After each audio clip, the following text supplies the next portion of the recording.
Oh, are we live? I thought we were testing this.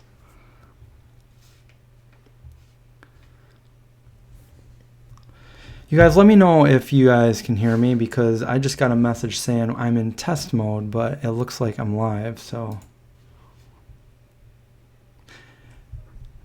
If the audio is clear and the video is clear, we will proceed.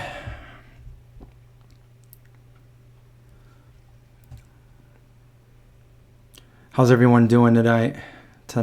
I tried to say today and tonight in the same sentence. For me, it's evening. How's everyone?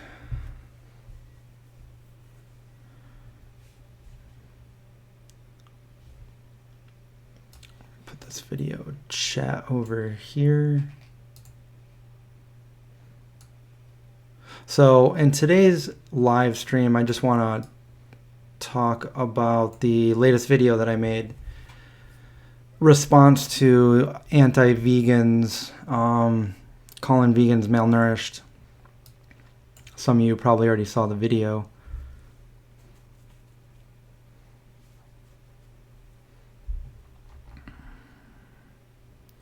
All right, well, it looks like everything's working.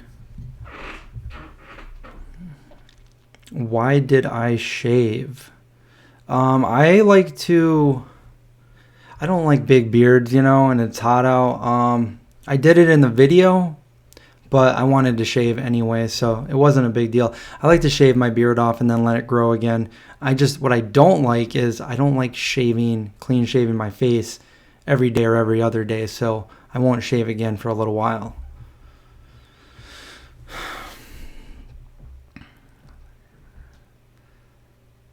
Okay. All right, looks like the stream health is good, just like the rest of us vegans here. So yeah, I'm gonna try to answer your questions on the video. I went through and I read every response to my video, and there's a lot. There's 557. I didn't comment on any of them, but I read them all. So the video I did was in response to a anti-vegan named Spherage. And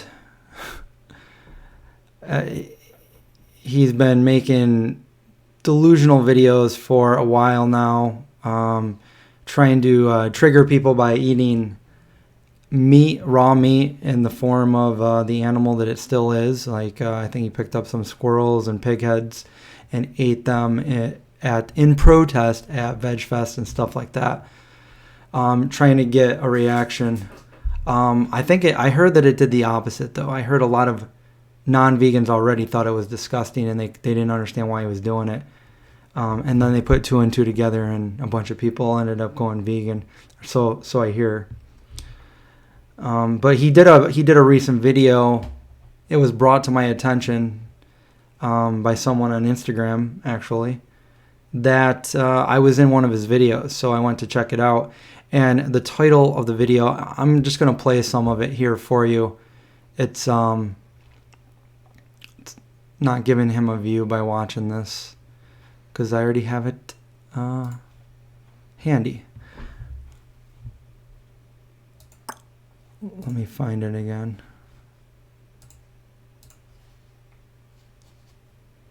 Where did I put it? Oh, it's in my download folder.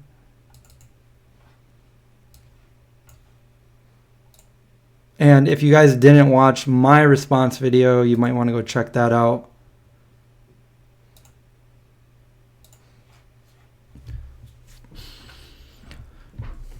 So he put me in a video titled "The Epitome of Malnourishment." Vegans, the epitome of malnourishment. And I was surprised to see myself in the video. So that was why I decided to make a response to this, which I normally don't do these kind of videos, but the random person out there that might see a video like that, I didn't want them to think that the vegans are all malnourished like that. So I kind of broke it down and disproved his point and his dishonesty in some of his editing there.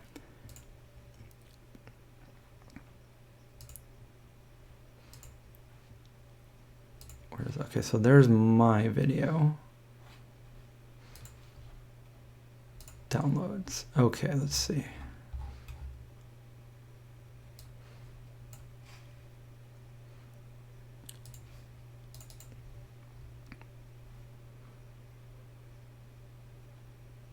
Okay, I got the sound off on it. But basically, he's just featuring a bunch of different vegans. I don't know many of the people on this, but see, there we go. So we're just going to kind of go through this. He's diagnosing everybody. I didn't know that he was a doctor. He's not, as far as I know.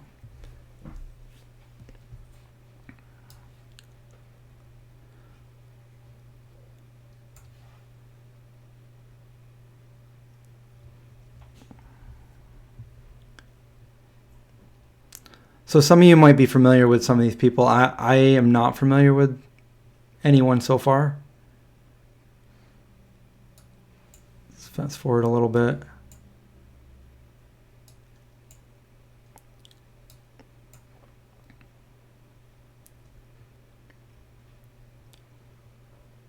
I think I'm next.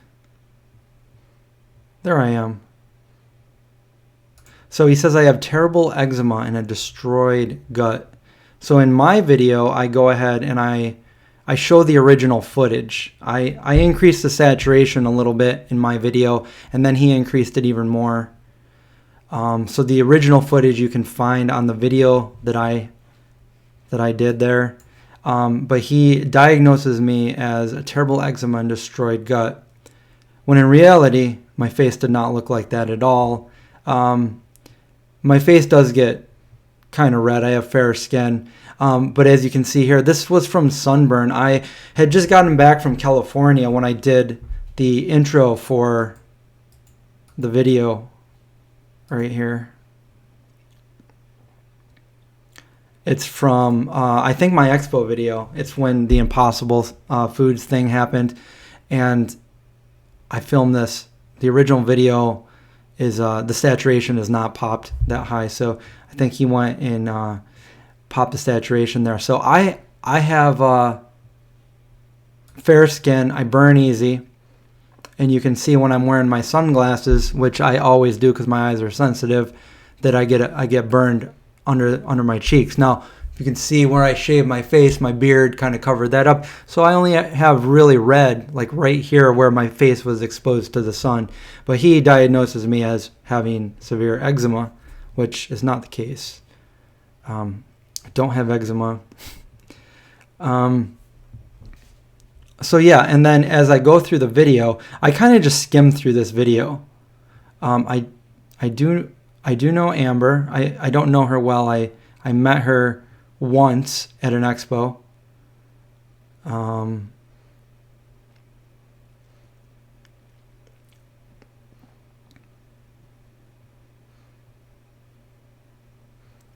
Let's see who else.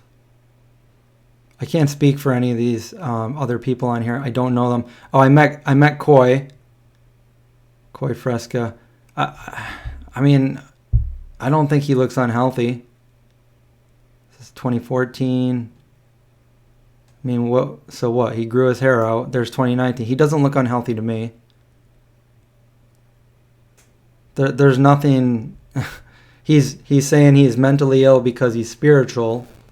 Extreme aging. Dark circles under the eyes. I don't know some of these other people. Keep going.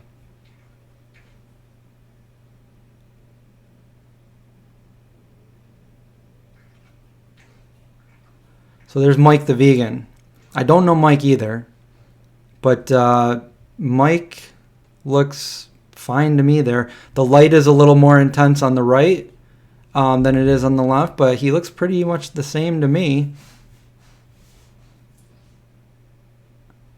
So what he's doing is he's finding cases of people that look like they are not eating, emaciated, and my response to that. So there's Joseph Lincoln. I know Joseph. Joseph is definitely not malnourished. There's Joseph. What? He looks his age. He doesn't look unhealthy. He doesn't even say anything about Joseph here. What's he say? Nothing. So he just puts him in there and doesn't say anything, and you're supposed to draw the conclusion that he's malnourished. Not the case. So my response to some of the people on here that do look malnourished, I would say that the same thing I said in my response video, and that's basically veganism isn't about being healthy. A lot of people do get healthy when they go vegan, but veganism is about not exploiting animals. There's no reason to do that in today's society when you don't have to. I got 2 dogs over here distracting me.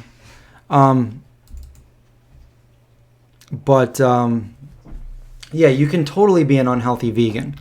You can eat nothing but junk food and still be a vegan and be unhealthy. But just because you're vegan doesn't mean you're gonna be malnourished. You can, on the flip side of that coin, be extremely healthy. And I've felt nothing but health improvements since the day I went vegan. I'll talk a little bit about that in a minute. But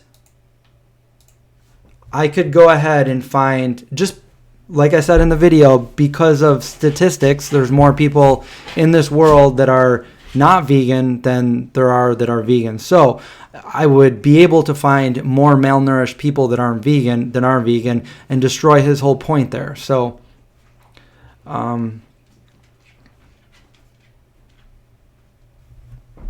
so that's another point. When I went vegan, well, first off, when I went vegetarian, well, even before that, so I was born with a heart condition. I was born with pulmonary stenosis, so I had a narrowing of the artery that went from my pulmonary artery to my lungs, I believe it was. It was a narrowing of the artery. So I would feel fatigued. I would have to pre-medicate when I went to the dentist with antibiotics. That it was horrible. And I was told I would never grow out of it. And I could feel that I was fatigued and tired a lot. So as the years went on, I ended up going vegetarian when I was 14. And immediately I felt a little bit of an increase in energy. It was definitely noticeable there. And as time went on, I ended up going vegan. And when I went vegan, I would say within the first 2 weeks or so, I felt even more energy. Basically, when I say I felt more energy, I didn't feel as tired. And so then I ended up, it was my dentist. It was a dentist that actually got me to go. So I ended up going to a doctor to look at my condition, my heart condition there. I was supposed to go every 7 years I would have to go to the heart specialist. And I remember going, I remember 3 times going because I was pretty young. I went when I was 7, I went when I was 14. And then after that, that's when the dentist said, like, hey, if you potentially outgrew this, it probably isn't good to, take all this pre-medication, but obviously if you still have it, it's the right thing to do. And I was very adamant about like, hey, I don't feel any, I feel great. So I went to the doctor. I was referred to a doctor, and he was an older doctor, and he basically listened to my heart with a stethoscope and said, you still have it. You're always going to have it. I'm like, I'll never outgrow this. He's like, no. And I'm like, well, can I go to a specialist? So I ended up going to a cardiologist here in Syracuse. I don't know if it was Upstate or Krause. I get those buildings mixed up, but I could tell you what building it was. I think it was I'm not going to guess what floor. It was like 6th or 8th floor or whatever. I don't know. And they looked at my heart again with the cardiogram, I believe. And then they were done. And I'm like, well, what? Like, he's like, oh yeah, you're normal. I'm like, wait, what? I outgrew it. He's like, yeah, you're normal. I'm like, so I don't have to pre-medicate? Like, I'm normal? Like, he's like, yeah, you outgrew it. And I'm like, yes. Now, I can't tell you if I just outgrew it or if that was because of diet or what. I can't prove any of that. But I will say that I feel better. I feel less fatigued. I feel more energy. And it happened in those increments of going vegetarian and then going vegan. And I've been vegan ever since. And that was 25 years ago. And I felt great. You know, I have a lot of energy. I feel like I have more energy now than I did when I was a kid. So I'm still really active. I'm in my 40s.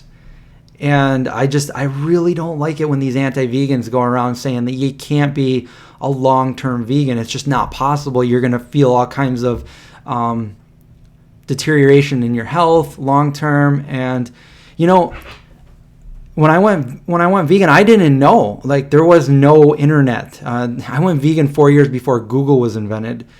So there was no internet how it is today. There was no YouTube. You couldn't just go and Google something to see, is veganism healthy? What do I need to be? I didn't know. And I was told by everyone around me that if I was going to do this, first of all, I was stupid. But if I was going to do it, I got to be really, really careful because my health can just, deteriorate so fast. And all these people were telling me this, and, they're adults and stuff, but, now looking back, they didn't know what they were talking about. But anyway, I did it anyway. So I didn't do it for the health. Although I was very concerned about my health, I couldn't bring myself to eat animal products anymore. So I basically took a leap of faith and did it anyway, thinking to myself, wow, well, I really hope that I'm okay because I'm going for it. I'm doing it. And I stuck with it. And guess what? I felt good. I felt better. And soon I wasn't really thinking about the dangers of it because I felt great. And here I am 25 years later, still vegan, feel great. I got my blood test results last year, and I never took any vitamins all those years. I just ate the foods that I ate. And all of my levels were pretty good. My B12 was great. My vitamin D was a little bit low, but that's like that for anybody, omnivores or vegans. And you can look more into that in my video that I did. And, my cholesterol was a little bit high for a vegan, but then I stopped eating all those high saturated fat vegan foods and oils, and I brought it right down with the help of the Dr. Esselstyn diet. So, yeah, I'm completely healthy, and here I am. I'm living proof that you can be a vegan for the long term, and I want to make videos like this because I want people to know that, I didn't have anything when I went vegan. Like I said, it was a leap of faith. But nowadays, people, all they have to do is go on the internet and take a gander and look at what people are saying about it. And somebody might be curious to want to go vegan, but then maybe they see these anti-vegan videos, and I gotta say, if you don't know what you already know and you don't know anything about either side, these guys can make a pretty good case. It sounds legit what they're saying, but it's all delusional. So I want to be there to tell people, look, I'm living proof. I've already experienced it. I've done the work for you. I've lived all those years as a vegan, and here I am. Here I am as a vegan, and I'm healthy, So, and I wasn't even a health food vegan for a good 18 years. Those first 18 years I was vegan, I was a junk food vegan. And my whole philosophy was if it tasted good and it was vegan, I would eat it. Unless it was a mushroom. I don't like mushrooms. But nowadays, I would say within the last 6 or 7 years, I started focusing on a lot healthier foods. So I know a lot of people criticize like all the stuff that I post on my page, and that's just because I want people to know that there's so many different vegan products out there. Whether I eat it or not, I'm going to promote a new vegan product if I think it's worthy of promoting and showcasing. So I don't always eat all the stuff that I post. I mean, for God's sake, I just went to Ben & Jerry's to promote their vegan line. Well, not to promote it, but just to speak on it. And I had access to all that ice cream, and I didn't eat as much as Craig did. That's for sure. So if you guys are asking questions in the chat, I haven't been seeing them obviously right yet, but I will get to them, and we can answer questions. So in my video, I basically talk about, the first half of it.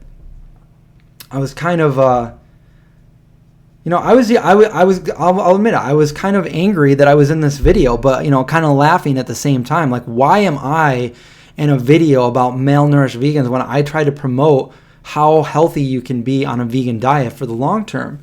Why am I in this video? I don't have eczema, and I think I debunked that pretty easily. I just showed the original footage. That's all I had to do. And I know my face is probably red right now too. I get sunburn, but it's only right up here. It's definitely not eczema. I've had people look at it that are in the medical profession, let's say. Not a doctor, but a nurse looked at it. And I don't have eczema. I never thought I had eczema. There's no itchiness. There's no scaly, the dry skin. It's just a little bit of red from the sun. That's all it is.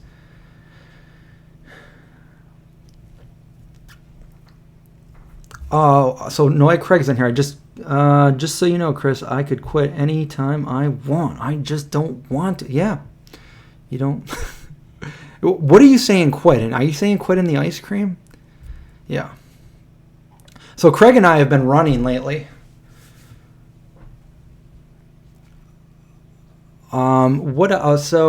So yeah, there's so in this video that Sverige put up, it looks like I know a couple of the people in it. I'm familiar with about 3 or 4 of them, but I actually know Joseph Lincoln. I know he's not unhealthy. I don't know Mike the Vegan, but I know Koi Fresca. I don't know him. I met him briefly, so I shouldn't really say I know him, but I did meet him, and I did meet Amber. So I think he's really like out on a limb on this one. He's really trying to just pick anything, and it says in his video description, so you guys don't have to go click on it, but it says that it took him almost like a month looking for video footage. So he really scoured through everybody, and it's obvious why he put people like me in there, because he wants to debunk veganism, and I'm a big threat because I am living proof against what he's trying to tell everybody, that you can't be vegan for the long term. So yeah, if a lot of people in the comments said I didn't need to do this video, but I felt I did. I felt I had to put this up there as a rebuttal to this, just to show people, there's a lot of vegan YouTubers out there, but there's not too many that have been vegan for a long, long time. Most people, 5, 10, 15 years. And I'm not saying that there's nobody else. Like, there's people that have been vegan a lot longer than me. I think the oldest. So I met some friends when I was on the vegan cruise, and actually, she is River Phoenix's godmother, and she's been vegan for over 40 years. So she's been vegan as long as I've been alive, and she's healthy. She looks good. So yeah, I've met some vegans that have been, and I've met a few that have been vegan all their life. And also bodybuilders too. So that's the other thing that some of the people were saying, that these bodybuilders, a lot of the bodybuilders became vegan after they already got there. But I know several people that have been vegan. Like for one, Tori Washington has never eaten meat in his life. and he's been vegan for, I don't know how long he's been vegan, but he has never eaten meat. Brian Turner, he's, maybe he reached his muscle peak before he was vegan, but I think he's been vegan now for a good 4 years. And I mean, if vegan wasn't a thing and couldn't sustain muscle, then I think he would lose it all. And he's pretty ripped. Vegan proteins, you got Danny and Giacomo doing it. Robert Cheek, badass vegan. So yeah, there's really no, I mean, it all has to do with how you eat. You can be unhealthy on any diet. You can be an unhealthy vegan, but it doesn't, what he's trying to say is if you go vegan, you will be unhealthy, and that's not the case. You can get everything you need without getting it from animals. So again, if I couldn't do that, I'd be pretty sick right now. I'd be dead. Yeah. So I hope that clears some things up about that. What else was I going to say? I know there was a bunch of stuff I was going to say. No, I don't remember. I don't know. I think I said most of it. I think when I started the video, as you can see in my response video, when I started it, I didn't realize that he had increased the saturation even more. So that's why I wasn't sure. And then halfway through, then I realized what he did, and then I kind of broke it down. And luckily, I found the original footage. I almost didn't find the original footage for the first clip that he used, but luckily I saved all my footage on a external hard drive, so it wasn't hard to go find it. So yeah, we got a super chat from Alicia. So thank you so much. We got $20. My parents are vegan, so 23 years and I'm alive. Awesome. See, 23 years and I'm alive. So does that mean you have been vegan for 23 years? Also, my brother and sister-in-law, they just had another baby girl. So now I'm an uncle to two nieces from my one brother, and an uncle to one niece from my other brother, who's they're due to have a baby boy in like any day now. So yeah, and my brother Brian, all of my brothers are vegan.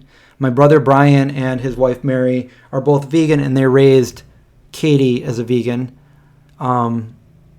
And she's pretty cute about it. I guess she had a dance rehearsal just last week, and they went back into the room, and she was, one of the little kids offered her some like those goldfish crackers, which used to be like I used to get in my Christmas stocking every year when I was a little kid until I went vegan. But she was like, no thanks, they're not vegan. So she's like 4 years old and she knows better. And she's completely healthy too. Let's see. I just want to say congrats to everybody that has gone vegan and stayed vegan.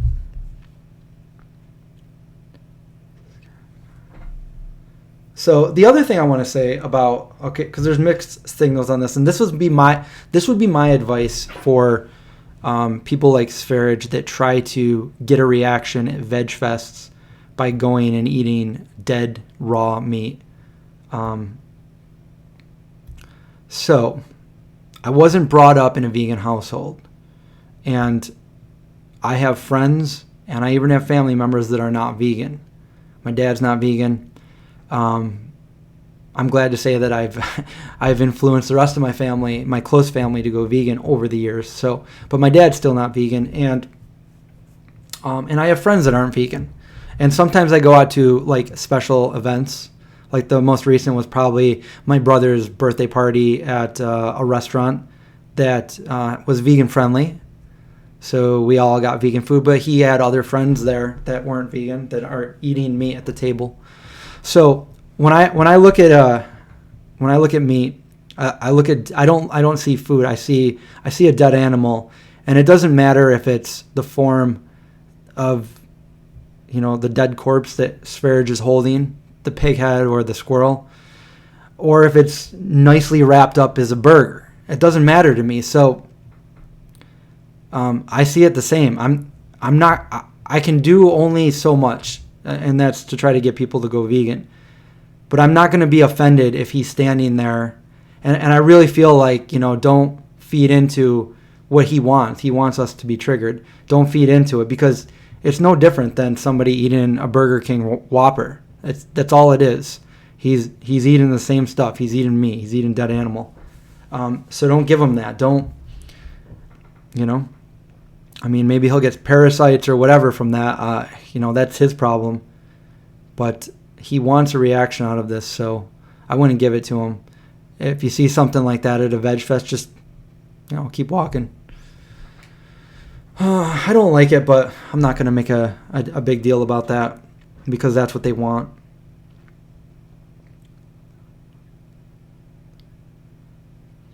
Let's get to some questions here. Sorry if I missed any, because I had to at least say that first.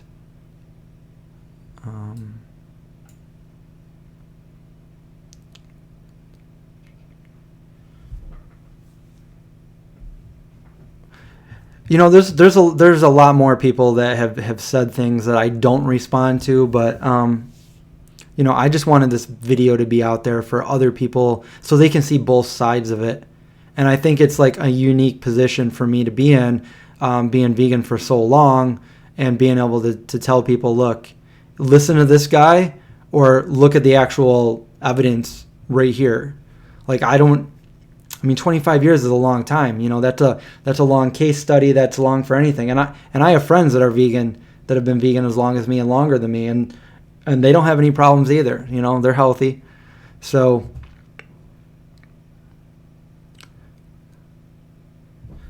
yeah, I heard that BG Tuber said he almost died from infection a few years ago from eating raw bone marrow. I heard something about that, and I'm not surprised.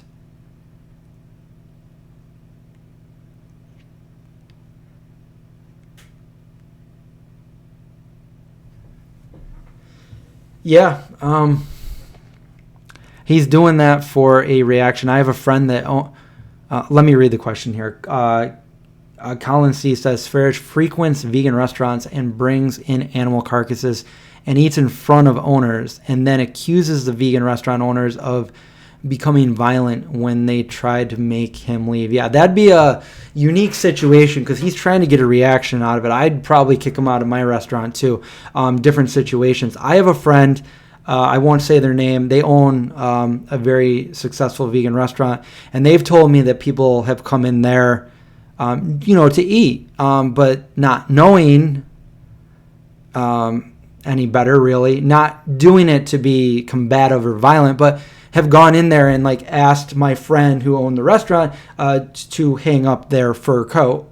And this is a situation we really got to think it through, because part of you is like, what are you doing in my restaurant with a fur coat eating the vegan food? But you kind of got to keep it together and let them enjoy the experience, let them see the experience, and then maybe on the way out say, how is your meal? And then maybe, say something about it then, like, hey, this, you just ate a delicious vegan meal, and maybe, think twice about, some of the choices and stuff like that. It could be a real eye-opener, and it's a different way to approach people rather than just get angry at people. People don't really respond to that kind of, stuff. So I always do my best not to, ever promote veganism in a negative way like that towards somebody.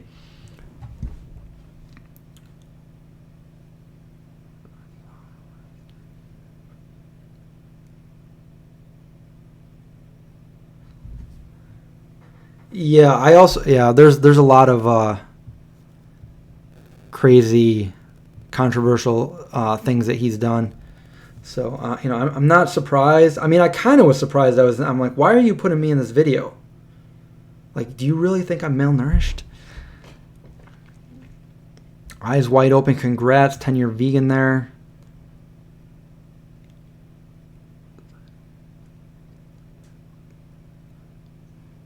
Yeah, veganism is the future. I've been saying this for years. It's only getting bigger. It's not a fad diet.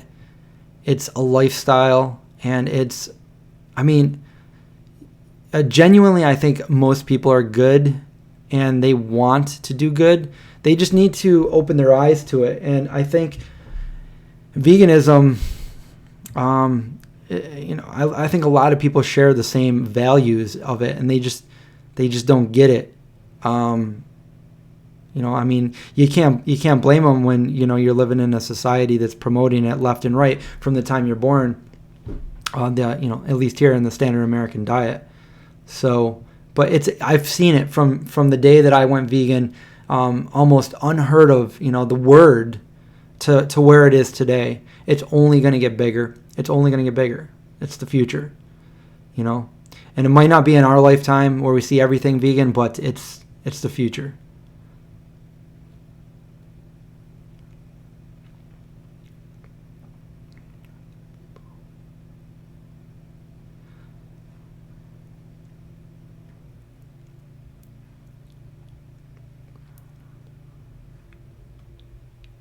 No, veganism is not a restrictive diet. And when you just say veganism, there is no restriction. I mean, there's so much you can eat.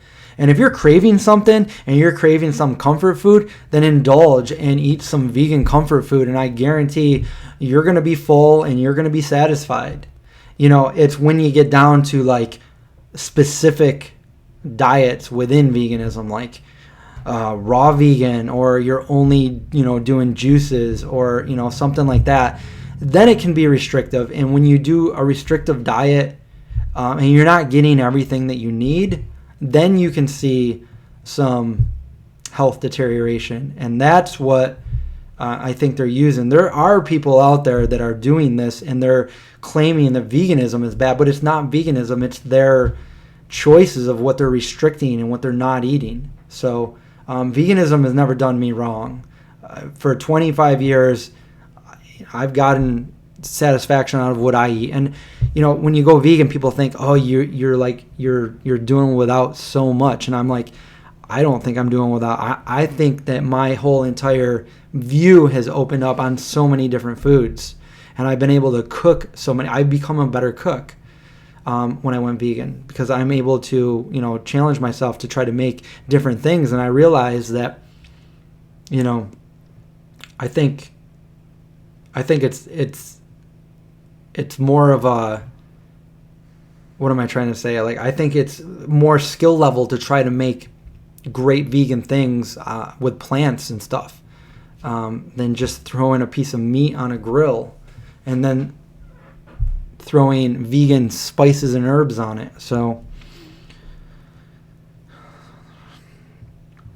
yes, my channel has tons of, actually I have a cookbook, the Vegan Zombie Cookbook. I started my channel, believe it or not, as a cooking channel. For those of you that remember, way back in the day, it was a cooking channel. Set in a zombie apocalypse. I wanted to make it fun and interesting and share my vegan recipes, and that's what I did. And nowadays, I do some of everything. To be honest with you, every time I do a cooking recipe, those videos don't really get not too many people watch them. So that's kind of why I stopped doing as many. I do have a couple cooking videos on the way. I promised you guys my sourdough bread recipe, so we're going to do that. And later, after I get off this live stream, I'm probably going to do an unboxing video because I got some pretty cool things in the mail. So some of the things I don't even know what they are because they're in a box. Vince says, my wife has made half of your recipes. Well, thank your wife for me.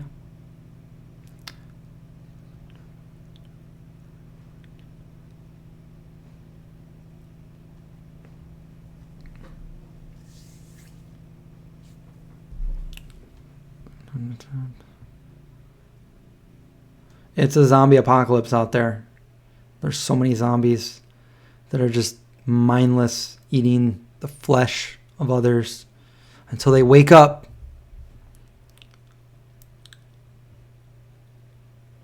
Race says I should come to all of your houses and cook for you. Well, you got to buy the food and I'll do it.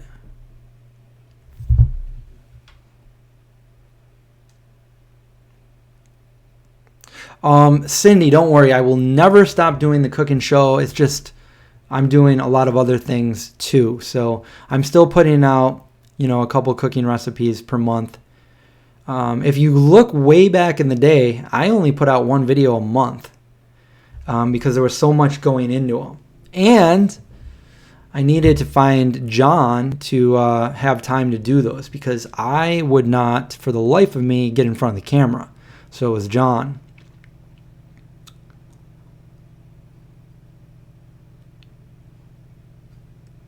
Vegan options for everybody. There's so much. There's Eat Drink Vegan is going on in Los Angeles on the 22nd. So if you guys are anywhere near there, that's a great place to find so many different delicious vegan foods, apparel. And I'm there every year, but I think I'm going to miss it this year. Alicia with a $20 donation. Again, come to Sweden. It's beautiful here. I would absolutely love to go to Sweden. Sweden's one of those countries that I really want to go to. But unfortunately, I've only been to Europe once, and I went to Germany. It was fun. I did a whole tour of Germany for my cookbook tour. We did the whole entire country.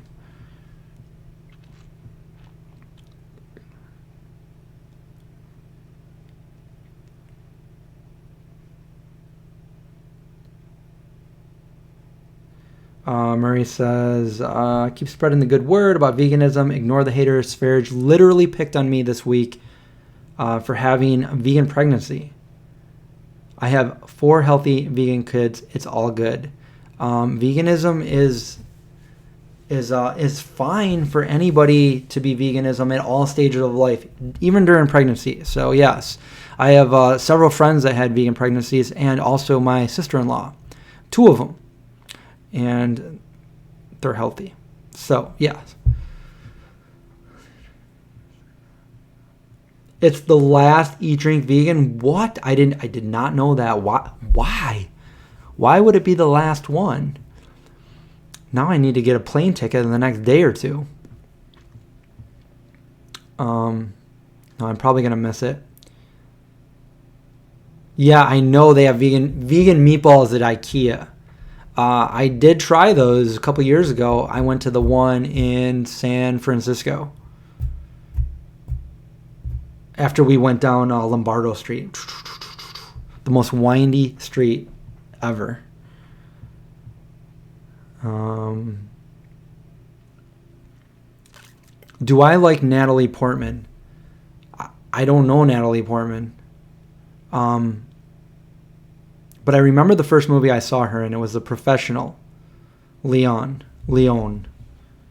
And yeah, I really liked that movie. Let's see.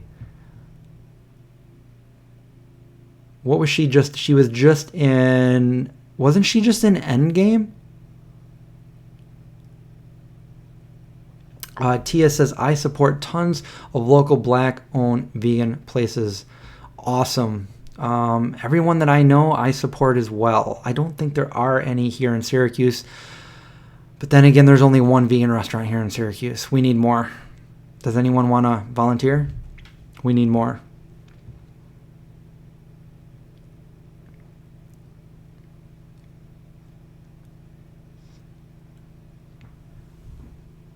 Have I seen Night Eats the World? No.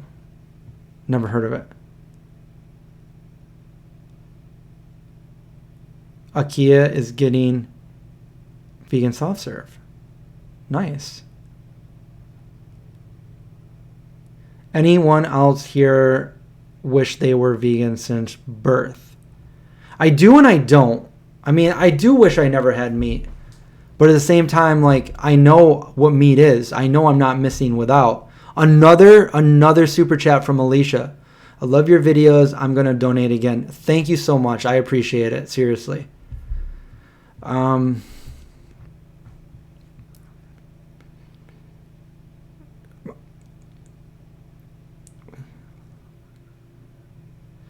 Jennifer says we have a lot of black-owned vegan restaurants in the DC area.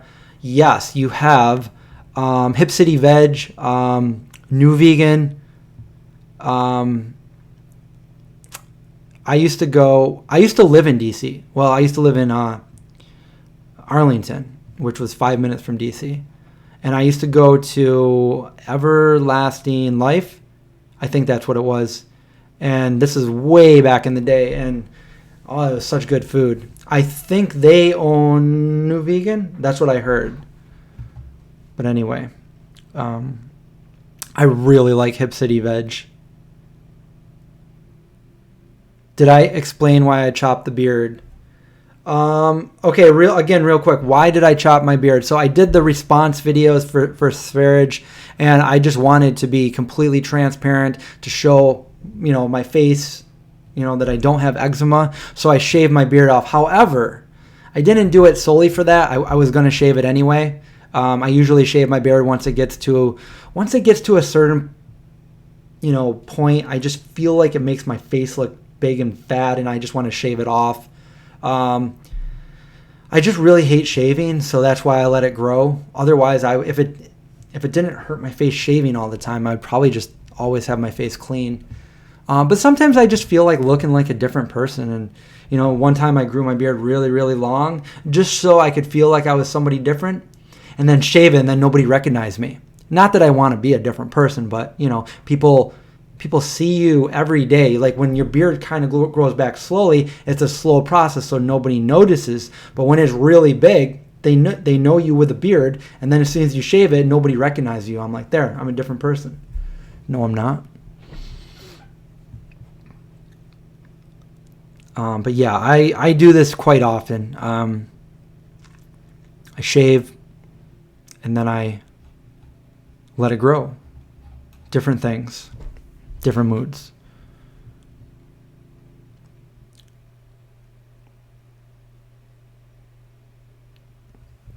Yeah, my beard is, my dad's side of the family is 100% Irish. So that means I'm 50% Irish because my mom's not Irish. But so I think that's why my beard is red. My hair is brown. My beard is red. So I have a big red Irish beard.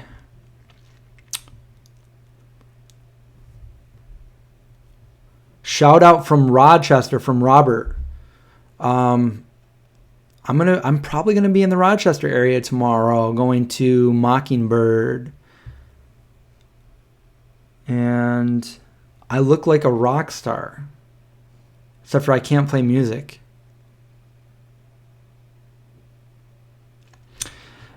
We didn't freeze.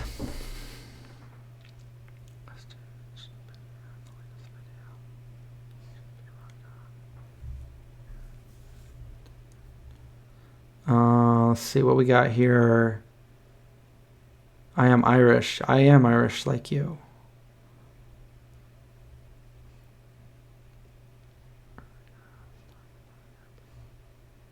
Can I talk about my past experience as a private investigator? Okay, so, all right, we can talk about that. So I wasn't a private investigator. I was a special investigator. Doesn't that sound special? So I was a special investigator retained under the Department of Defense, and I worked with national security. So basically, I did investigations for top secret security clearances and stuff like that. And then I would come home and I would type it all up. And when I first got the job, I was really excited. And then as time went on, I really didn't like it anymore.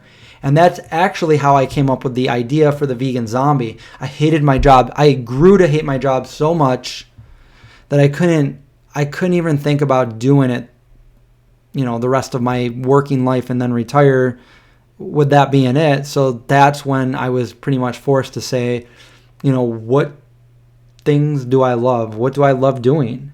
Because this isn't it.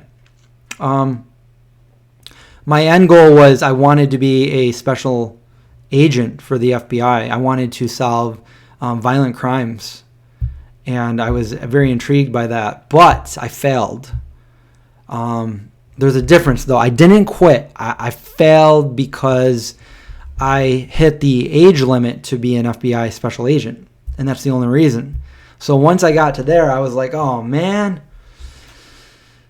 it just wasn't in there for me anymore. So being a special investigator was kind of my way of my stepping stone to be to work for the FBI. So I worked for one government agency. I wanted to go to the other, and that was it. I was a contractor, so I was a full-timer when I started, but then I was able to become a contractor, which was good after I started the Vegan Zombie, because I was my own boss. I could work when I wanted, as much or as little as I wanted, and it gave me the job security that I needed while I worked Vegan Zombie full-time, not making any money there, but making my money by being an investigator, but really putting all of my hard work into the Vegan Zombie. So that's what happened. And then 6.5 years into doing the Vegan Zombie, I got this call that said, you need to go more full-time or we're going to terminate your contract. And I'm like, what am I going to do? I can't, if I do that, I give up the Vegan Zombie, everything that I love, everything that I worked hard for.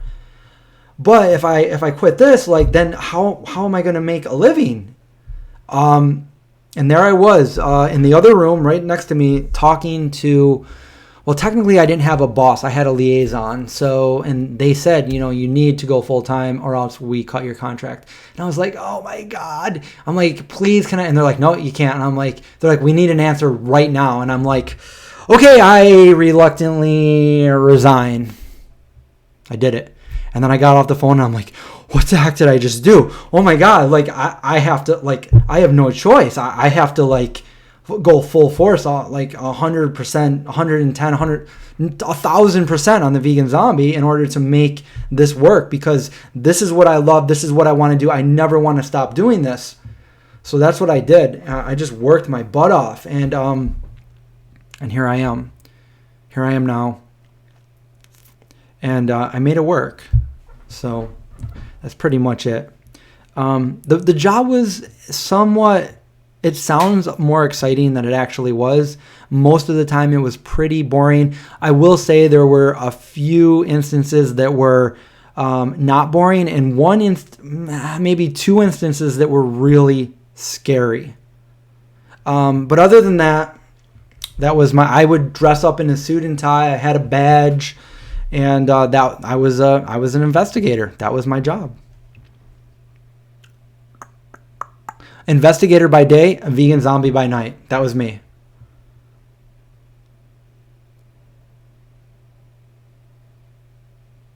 Yes, Weave Magic. Yes, give the stream a thumbs up. If you guys like this video and you want to support it, give it a thumbs up. Usually after maybe a day of my live videos, I make them unlisted. So you'd have to go to my playlist for live videos. I got that from Craig. Craig's like, oh, just make it unlisted and then make a playlist. That way it doesn't, scramble up your videos and stuff. I really only like to do, I like to do live streams all the time, but for whatever reason, I lose all kinds of subscribers when I go live. So I try to keep it to a minimum. Otherwise, I would do 1 or 2 of these a week. So I'm doing this one, and I will be doing another live stream before the month is over, because you all know that I like to open up my Vegan Cuts box of the month on a live stream. So we will be doing that within the next maybe week or so. Hillary wants to know what she came in late, what I was an investigator for. Before I did Vegan Zombie, I was a special investigator. I worked under the DOD for national security. And I will say that one of the days that I worked at the Pentagon, Lieutenant Dan was there. I was like, what? So Gary Sinise was there. Lieutenant Dan from Forrest Gump. ASMR, thanks. I'm glad you're here. Oh, we need to do some ASMR. ASMR John. I'm one of those people that I really love ASMR. It's so like, it puts me in a trance. It like paralyzes me with like in a good way, you know? So, Theodore says, you're awesome. Glad you're part of the vegan community. I'm glad too. Going vegan was the single best decision I ever made without knowing that I made it at the time. But now looking back, it's everything. How long was my hair when I worked as a special investigator? I had a buzz cut. I had a buzz cut for most of my life. Near the end, I was affected by the government shutdown, so I wasn't able to work for a few months. And during that time, I took the opportunity to start to grow my hair. So near the end, when I was a contractor, I had a little bit longer hair where I could actually comb it. And then I actually got to the point, the length of hair where I could pull it back just a little bit and kind of tie it back. So when I went to work, because I just couldn't have it all down in my eyes. I had to be a professional somewhat. I mean, yeah. Is my favorite film The Matrix? No. Why do you think that? Or are you asking somebody else? My favorite film is it right there? E.T. Is there a theme for today's stream? Yeah, we kind of already talked about it, and now we're like on to other stuff. The theme was talking about anti-vegans and my response to anti-vegan Spherage's video, where he put me in the video for titled The Epitome of Malnourishment. So I just wanted to speak on that a little bit and assure everybody that I am in no way, shape, or form malnourished. And that wasn't just, an insult. Like I wanted to show people, like, look, he's wrong, and all I have to do is do a video to show you guys that he's wrong. Let's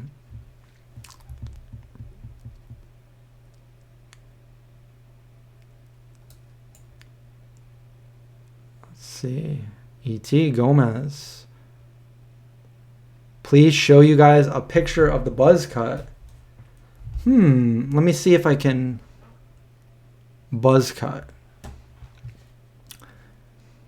Let me find an old picture of me over here.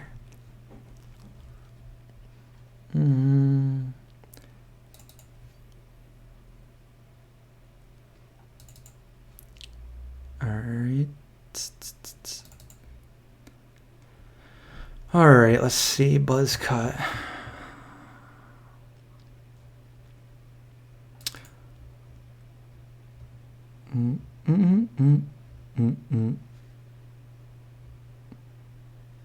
I look so much different.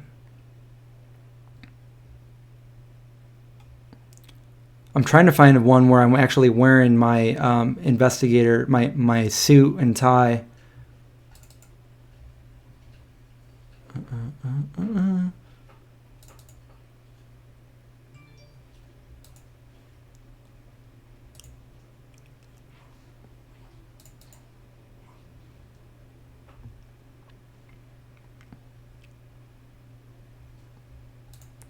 Look awful there.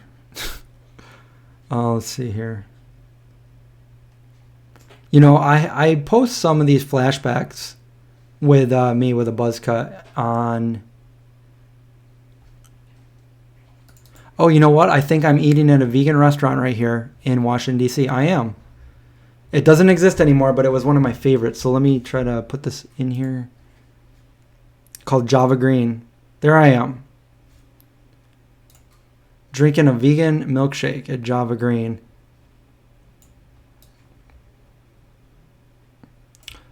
That's me. Probably 12 years ago. 12 years ago, Chris. Bam.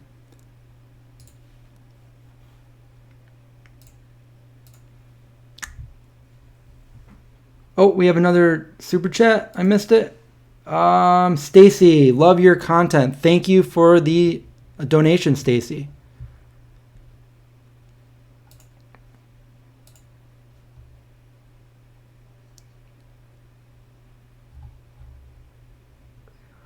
I look the same.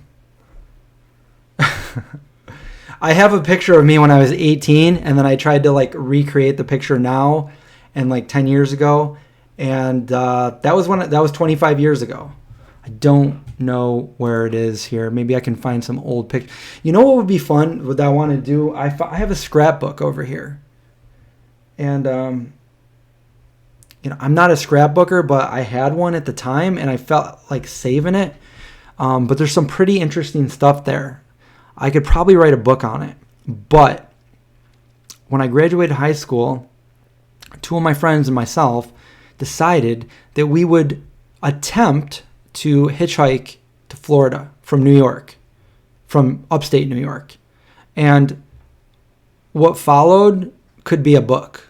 We did little journals on the way.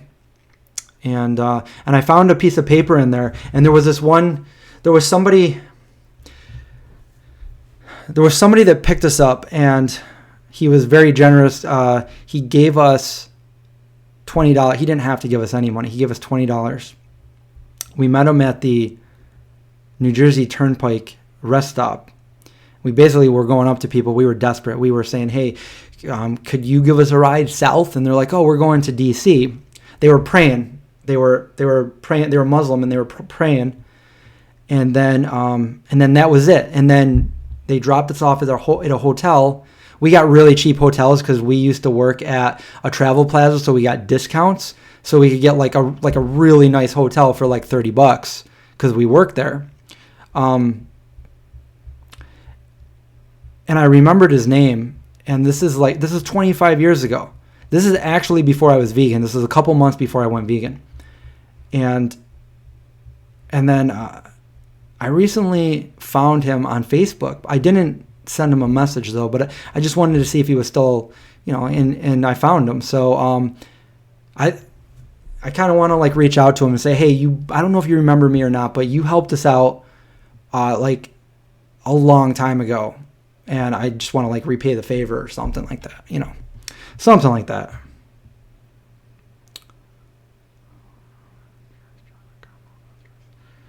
Gina just tried Ben & Jerry's chocolate caramel cluster. So good. The only one I found at my star. Yeah, that's one of the newer ones too. The newest one, the one at Target that's only at Target. I had a little taste of that one. That was pretty good. It's the chocolate salted swirl. And it's got like those little cookies that are kind of like Oreos and chocolate. And did you guys watch my video where we got to make our own ice cream flavor at Ben & Jerry's? Go check that out afterwards if you haven't seen it.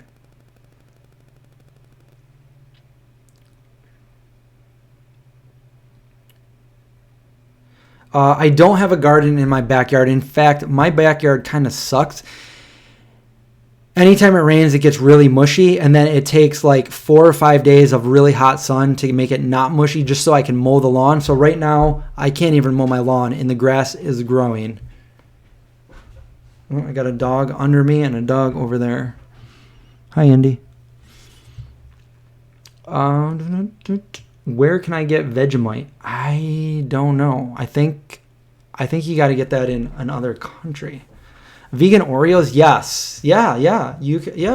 Numinos are vegan. The originals. The Numinos. There's a couple other brands too. Technically, there's nothing that's not vegan in Oreos, but for one, they don't claim that they're vegan on their site, and even though they were with the RSPO, they went against it. I did a video on that, and they wreaked havoc and destroyed rainforests and habitats and animals, and no reason when you can just get Numinos, and their sugar is not processed through bone char either. We have another super chat here from Papa Bear. Keanu got nothing on you. Yeah, he does. He's Keanu. You are the ultimate ageless vampire. Thank you, Papa Bear, for the $5 donation. I appreciate it. Let's see what else we got going on here. Yeah, Oreo, not ethical.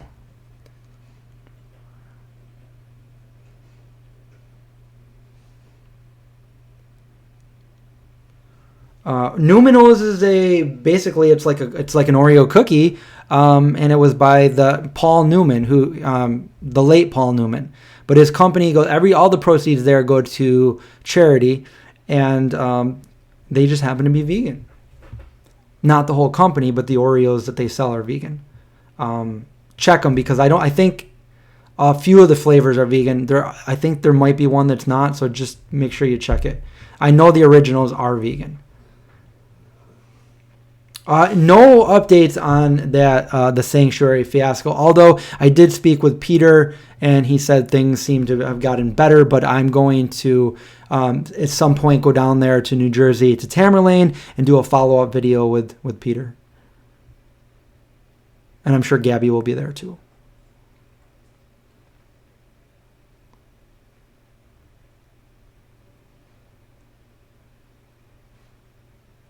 Sverge talked bad about me in a video. Is this another video other than the epitome of malnourishment?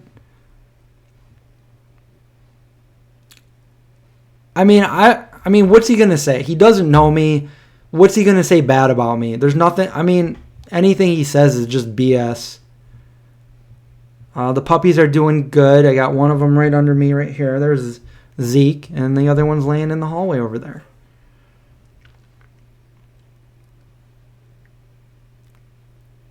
Your screen is buffering? I don't know. Can you guys hear me okay? Is everything... And you guys can see me okay? Hopefully.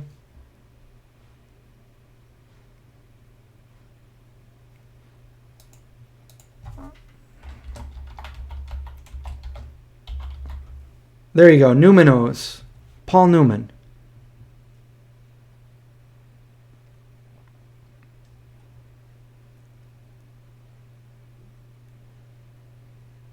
Jennifer donated. Thank you. Let's see. Is there a place where I can look for all the donations? You guys, if I missed any of the donations, I just want to say I'm sorry and thank you so much.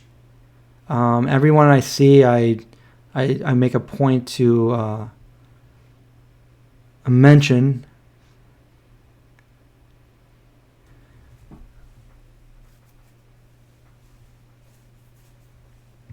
So if I missed any, I'm sorry.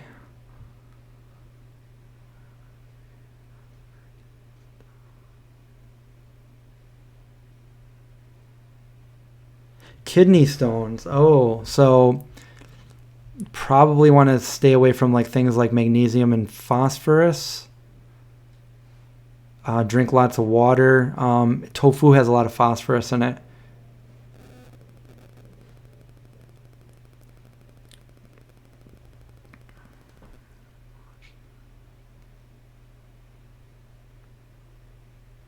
Bohemian B liked the Ben and Jerry's vlogs. Thank you. Had fun there.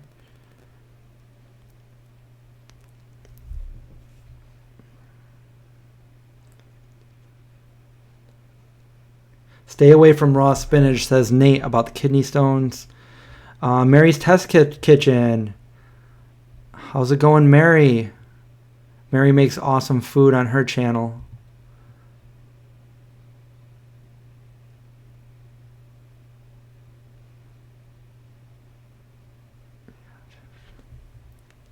Oxalates, not ice skates. I thought we were going to go skateboarding.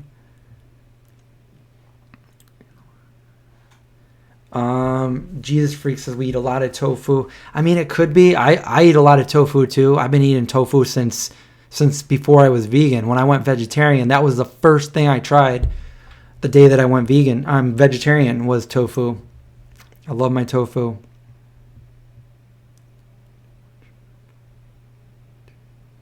Let's see. Grandma Meter says, I have been vegan for 2 years this month and my LDL is 140. Congrats on going vegan.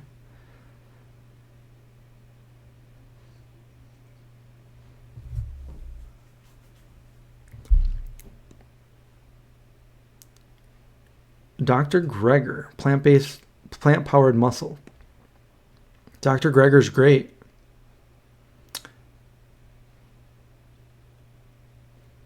Oh, cool. So Mary says Dr. Greger just did a video about kidney stones and oxalates recently.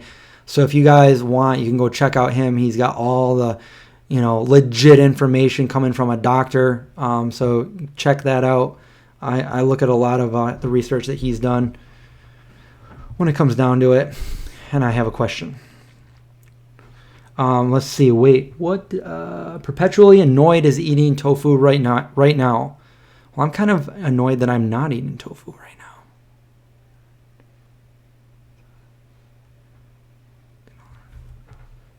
now. Gina does a lot of tofu scramble for breakfast. It's that's a great dish to make. Easy, healthy, unless you put chocolate chips in it.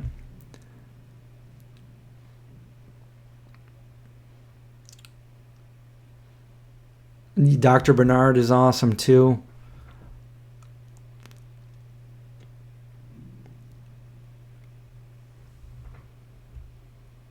Do I walk my dogs wins? Do I walk? I do walk my dogs almost every night. Tofu scramble, Beyond sausage, and avocado and salsa. Salsa on everything. Except for my cereal. Yes, only natural sea salt. Yes.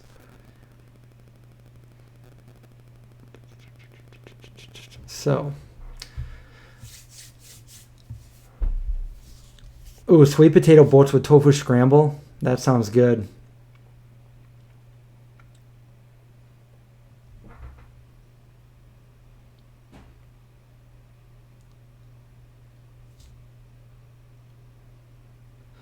Oh.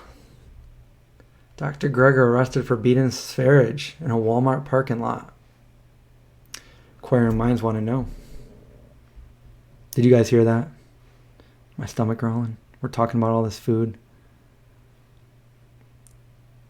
Aren't dogs carnivores? Dogs are not carnivores. Dogs are omnivores.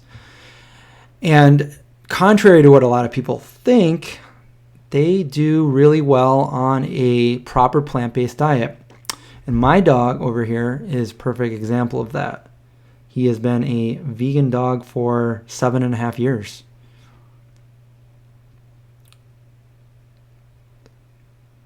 My beard, yes, my beard is missing. It fell out because I'm vegan. So.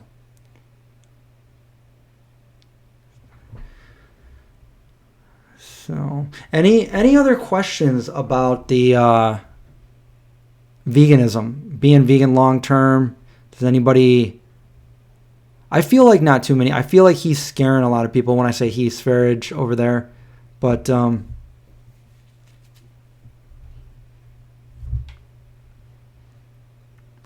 Emily says, sorry, but chickpea scramble is better than tofu. Also, more puppies, please. Thank you for the donation. Nothing wrong with a chickpea scramble with tofu. Yeah, I'll be doing more videos with the pups. They end up getting in most of the videos anyway.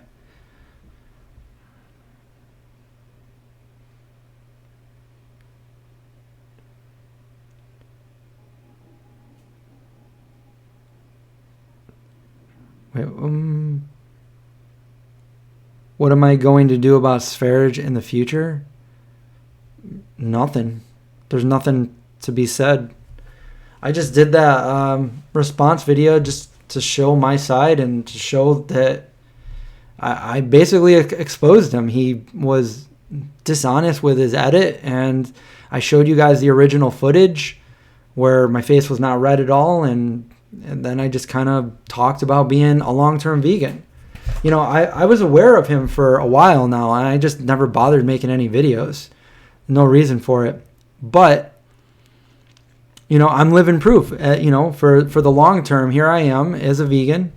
I know he tried to attack other people by saying, like, the only reason they're healthy is because they ate meat and dairy for the majority of their life. So they have all the nutrients stored up, and it's just simply not true, And I know the people he's talking about. These people are very healthy and been vegan for 8-9 years. But he can't say that about me because I have the last time I ate meat was 1990. That was 30 years ago. 29. Thoughts on B12 supplements? For me, I always say, so I never really needed B12 supplements because when I went and got my blood tested, and remember, I never took any vitamins all those years, and my B12 was high. It was good. But eating things, not being on a restrictive diet, and make sure you're eating foods that are fortified. When I say that, I was drinking rice milk and, my vegan milks are all fortified with B12 and nutritional yeast and different things like that. But if you don't have that, there's really no reason not to take a vitamin B12 supplement.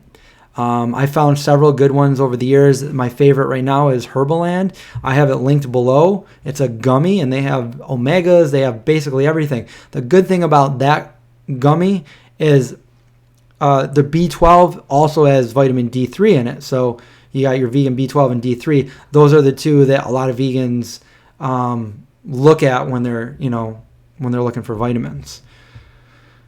We have another donation. Oh, no, nope, that's the same one. It just popped up again. Thanks again, Emily. I want some chickpea scramble now.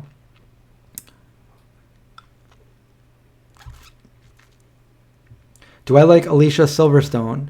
I don't know her. I like some of her movies that I've seen. Yeah, I don't have a problem with her. She's also a longtime vegan. However, back in the day, she may be a long-term vegan, but there was a point where she was eating things that weren't vegan. So, a lot of celebrities do that. So, I don't know. But I'm glad that she's advocating veganism nowadays. So, that's cool.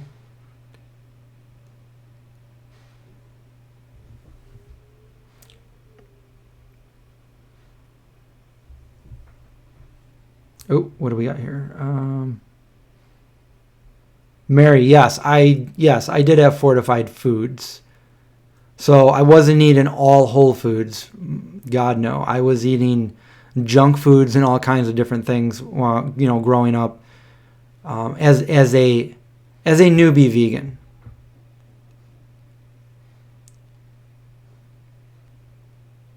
Yeah, they kind of do taste like fruit roll-ups. Am I happy or sad? I'm mostly happy, always content, never sad. The only time I get sad is when I think of things that have come to pass that can never be again. Nostalgia, those kind of things, like thinking about, when I was a kid, like with my friends and family, my dad, and things that we used to do. It's like, it gives me an intense happiness, but at the same time, I know I can never go back to that time. But I don't get sad or depressed. And that's me. I used to be depressed when I was young, when I was a teenager, and it was quite chronic depression, And I can't believe I'm even saying this right now. But yeah, I used to be depressed, and then when I was about 22. I basically told myself that, I remember just listening to, and this is different for everybody too. So I'm not speaking for everybody. I'm just speaking for myself.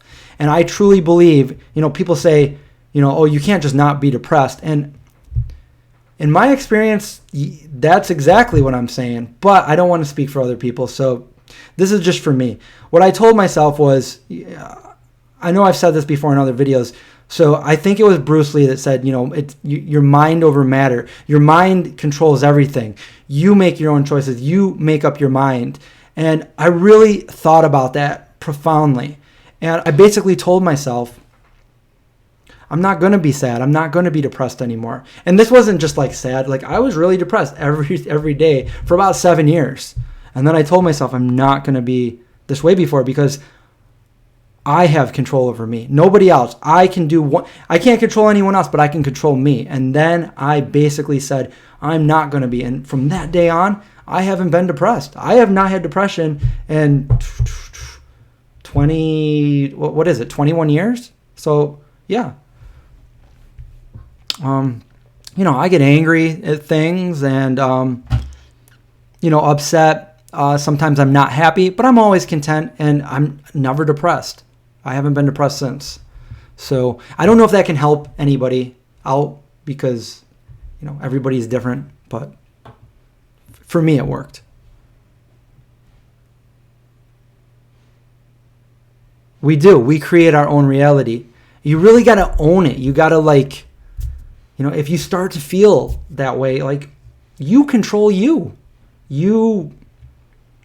There's so many things to do. Like, for me, there were so many things that I could do and focus on. And before that, I felt like, no, that's how it was. You know, if a day went by where I wasn't depressed, I felt like something was wrong.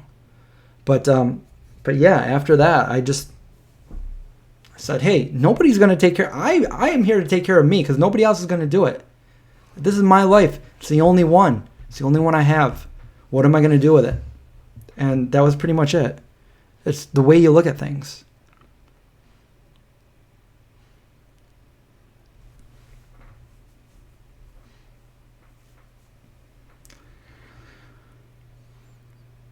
Okay, what else do we...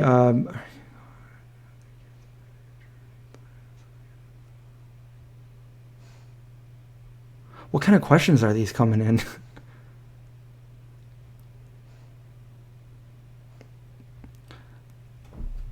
You know, I'm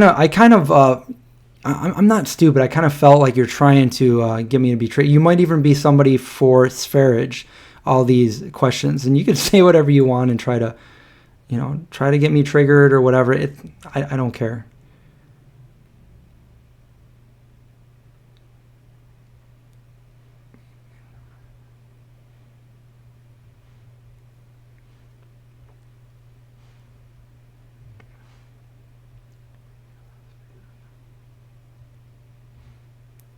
Let's find another question here.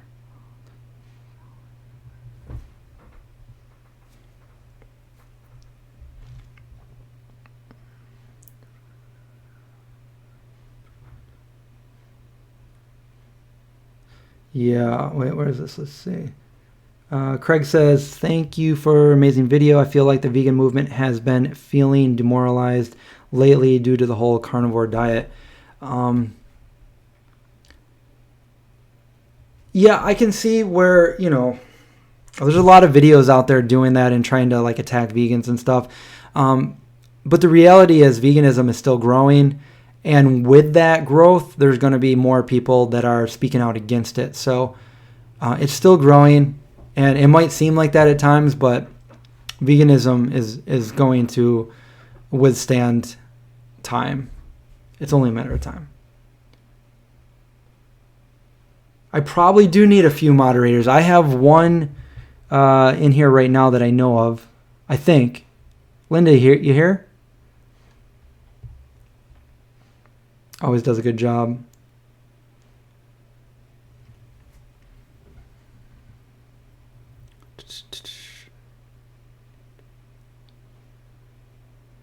Jesus Freak wants to know, is carrageenan really carcinogenic or not? No, there's a lot of controversy about carrageenan. It's like a scare thing. But the research that I did, and I've talked to some food scientist friends of mine and stuff, it's really a scare tactic. There's nothing there's nothing that's going to hurt you from it. Some people might be allergic, but it comes from a seaweed. And the tests that they had that were carcinogenic were when they did this experiment where I guess they turned it into a powder, and then they made like mice inhale it into their lungs. Come on, anything you put in your lungs like that is pretty much going to be carcinogenic. So that's not exactly accurate when they say that. I mean, I wouldn't dry out my tofu or kale and sniff that. You know, it's going into your digestive system, not into your respiratory system. So, yeah.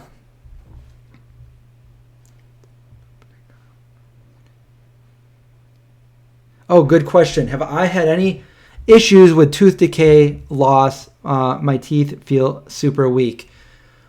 Like I said in the video, I've had cavities and stuff like that. when I was younger. This is before I went vegan. Growing up, I seemed like every time I went to the dentist, like, I had some kind of cavity or something. But as an adult and being vegan, I have had no problems with my teeth. I've had braces, but that doesn't have anything to do with it. So no, my teeth are great. I don't know what they mean by that. I don't know what they're eating. I don't know if they're on restrictive diets and they're eating like a ton of citrus to weaken their teeth. But I love citrus. I love snacking on like oranges and stuff. But after I do that, like I'll brush my teeth because, it is acidic. So definitely don't eat oranges and then go to bed without brushing your teeth.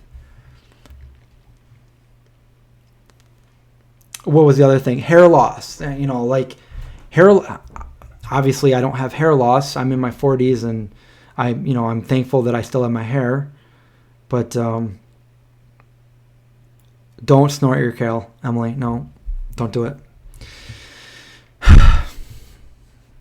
But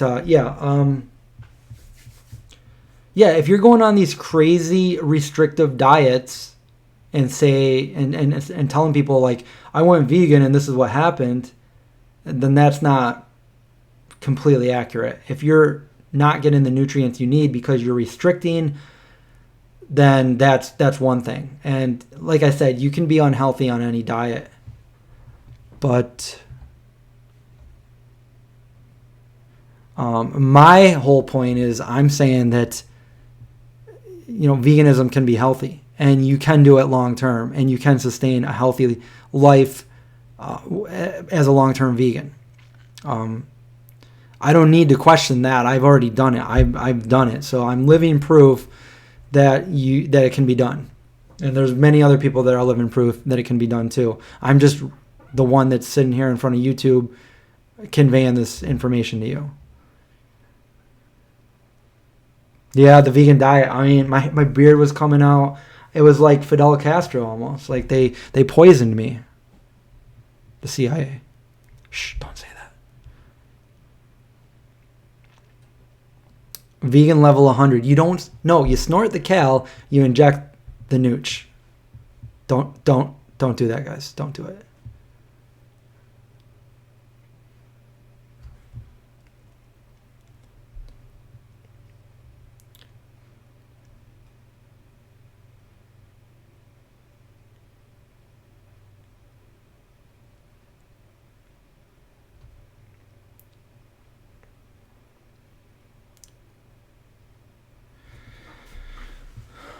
Crystal says, I reversed my type 2 diabetes in 3 months.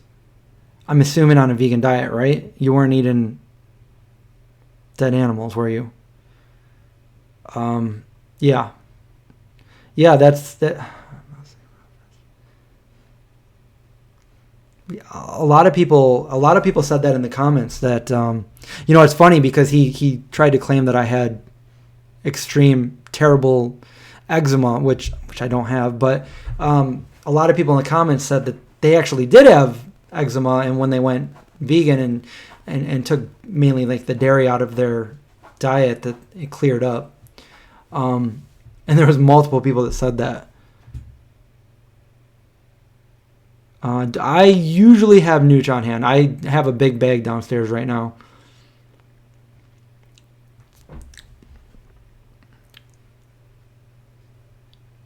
Michelle Lowe's latest vid just sent me in a mood. I'm not sure who that is. Cindy likes that I am truthful. Always truthful. If I don't want to say something, I just won't say it, but I won't lie.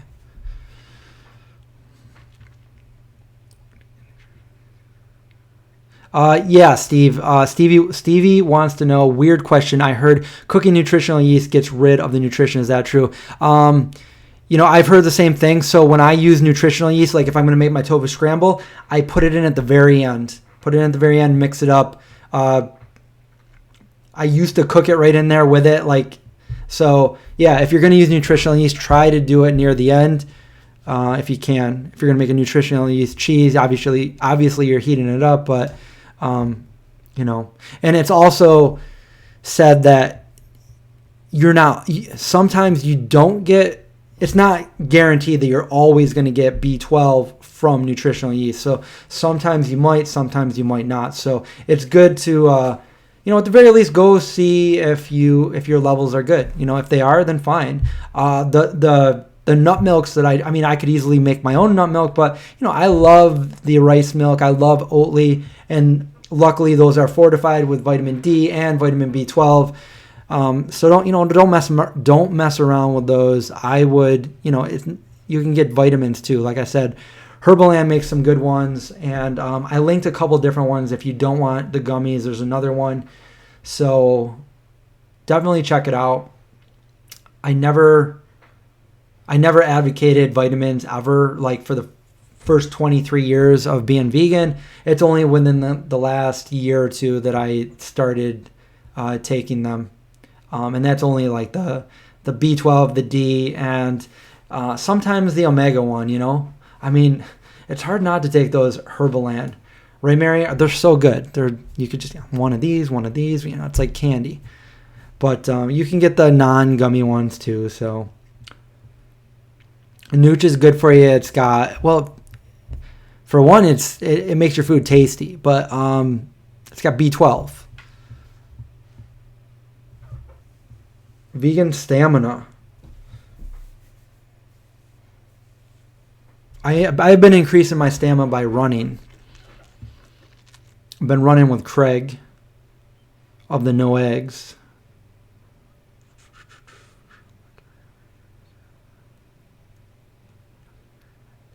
Lisa says, I haven't used my asthma inhaler since the first month. So that was the big thing. Like, I was always out of breath. And then when I went vegetarian, I felt less tired, less out of breath. And then when I went vegan, even less. So it was so noticeable for me because I always was fatigued as a kid. I always was out of breath. And I was active. A long-time skateboarder, always. But I could run really fast, but I couldn't run a mile. I couldn't even run half a mile, I think. As a kid, even as a teenager, I couldn't run half a mile. Barely. And here I am now. I can run like, the most I ran was like 6. And the only reason I stopped was because I better stop, I didn't. I don't know.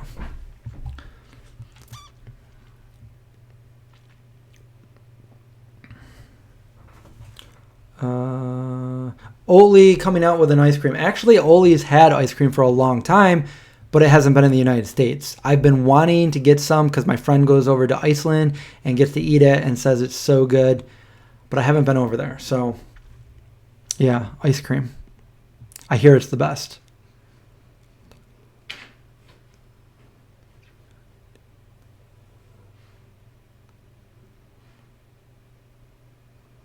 Megan wants to know, how do you deal with non-vegan family and friends? Some of my family has transitioned, but not all. I worry so much for their health, diabetes, and high cholesterol. Same boat here. Like I said, I went vegetarian 29 years ago, and from that day, I always tried to get my parents to eat vegetarian and then later on eat vegan with me. And it seemed to no avail. But here I can say 29 years later, last Thanksgiving, we all had a vegan Thanksgiving, 100% vegan Thanksgiving. So just stick with it. I'm always bringing my mom different vegan foods. And every once in a while, my dad will try it now too. He didn't used to, but I've got a few videos up there of him trying like the vegan tuna, the Beyond Burger, the Beyond Sausage. I made a pizza. I didn't even use I made my own Parmesan cheese that I put on it. So it wasn't even like a Miyoko's or a Dea or any of that. And he loved it. So make them food. It's usually easy to make like sweets that, you can't tell the difference between a vegan cupcake, vegan cookies, stuff like that. So if you're going to bring stuff like that, just bring it over, and get them to try it. Maybe don't even, if they're that, against it, maybe don't even tell them it's vegan until they already eat it and they love it and say it's delicious, and then maybe talk to them about it. But just be persistent about it. You're right. Like the family,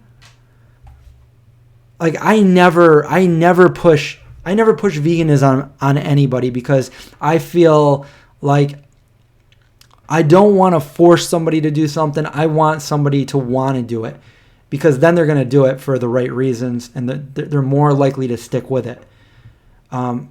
But that hasn't been the case with my family, because like I really care about my family. I'm like, oh, come on, don't eat that. Come on, don't eat that, Dad. Come on, eat this instead. I'm really adamant about my family over the years trying to eat it. But that's the only people that I've ever been that way with, and for, good reason. I don't want to see, I want them to live forever. So I don't like it when I see my dad eating unhealthy. So like, hey, Dad, why don't you try this instead? Why don't you try that? And I'm always bringing my mom food, so she loves it. She loves vegan ice cream. Not that vegan ice cream is healthy, but she loves vegan ice cream.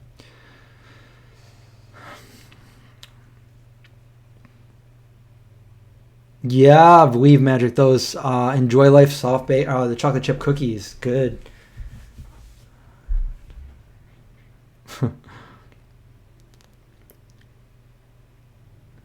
Yes, exactly. I also put walnuts and flax in my smoothie or my smoothie bowl. Yes, pushing doesn't help. So a lot of people, I feel like I get it. Like I get it, but like when you can actually reflect and look back on it, like the best way is to kind of sit back, inspire, try to educate, and try to lead by example, rather than calling people out and shoving it like in their face kind of point of view. And that's a lot of new vegans kind of go through that, and I get it. I feel the same way, but I remember that can scare people away from wanting to go vegan. People see vegans as crazy elitists, and they don't want anything to do with that. But you got to remember where we're coming from as a new vegan is, what's going on. What that animal is experiencing and what they're going through. So you're so emotional and angry. Every time you see something, you're trying your hardest to like get your point across to them, to look, this is what you're doing. This is what you're causing and stuff like that. But honestly, over time, I found the best way to do it is to basically inspire people and make people want to ask those questions. You can't force people. People don't like to be forced to do something that they didn't want to do. They tend to back away and go away. That's why I don't like some of those, I get where they're coming from, but some of those protesters that go in restaurants and start screaming, meat is murder and stuff like that. You might make one or two people think about going vegan, thinking about what they're doing, but you also might make 20, 30, 50 people say, you guys are crazy extremists. I don't want anything to do with a vegan kind of thing. So you really got to think about how you go about promoting veganism. And that's part of the reason why I started the Vegan Zombie. I felt like I wanted to make a fun, entertaining channel.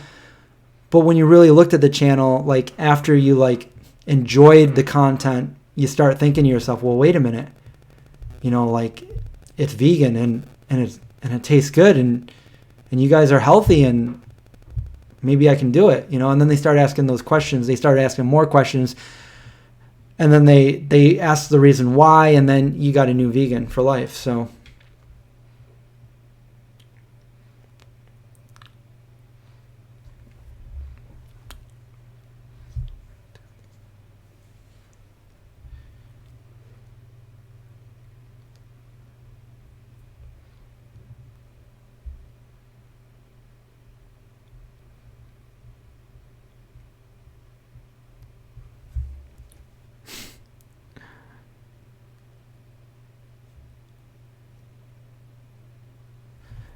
I get that. TOD. Why the F do we have to use animals and everything? That's my question exactly. Hopefully in the future, I think it's only a matter of time where that's going to phase out. Because why does everything... Do you know how hard it is to find a vegan chapstick? Almost everyone has either beeswax or lanolin in it. This one doesn't. This one says vegan. It says I'm vegan right on it. Bam. I bought this at Whole Foods last week when I was coming home from... No, when I was going to Ben & Jerry's.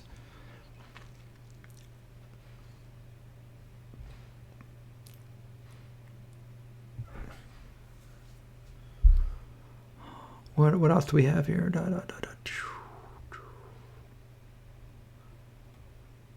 We got a lot of people watching today. We got a lot of comments coming in. So sorry if I missed your comments. I'm trying to read as many as I can.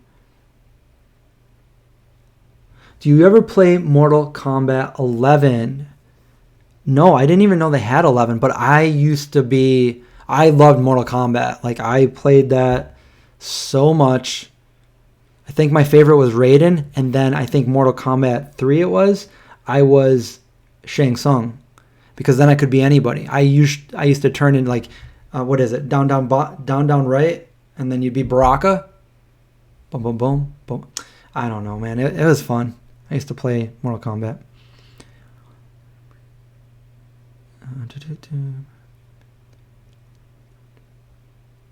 I know, Race Lever. How dare I miss one comment? Well, I didn't. I didn't miss one comment. I missed about 100. So...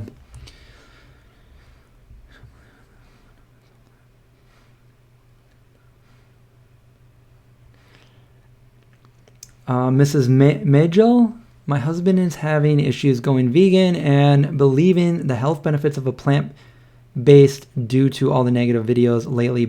See, that's why I made the video that I made, because I want something out there to show people. I mean, if all they're seeing are,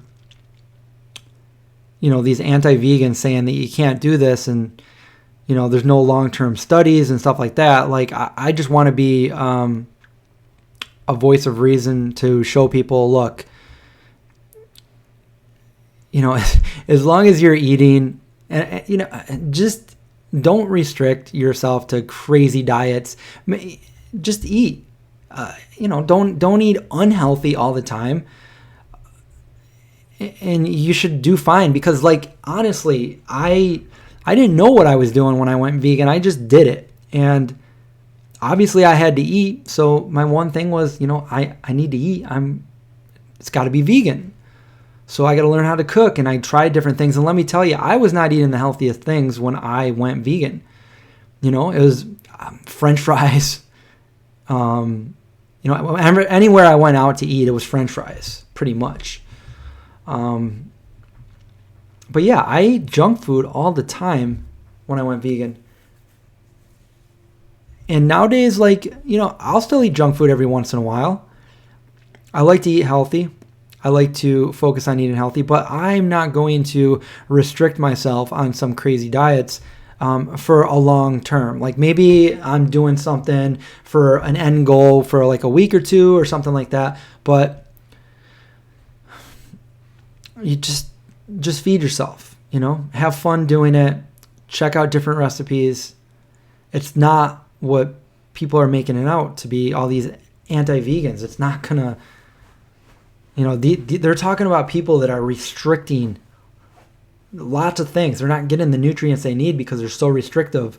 And I don't know. I'm balanced. And here I am 25 years after the fact of going vegan. And I don't think anybody can make a case that I'm not healthy, because it's just not true. So that's my motive for making the video. I want to show people that, yes, you can definitely be healthy. And I've had several friends on my show to try to show you guys. Like, I have another friend that's been vegan as long as me. Two friends, Joel, from the owner of Strong Hearts, and my friend Saraswati that owns the yogi place here. Both been vegan for 25 years. So doing great.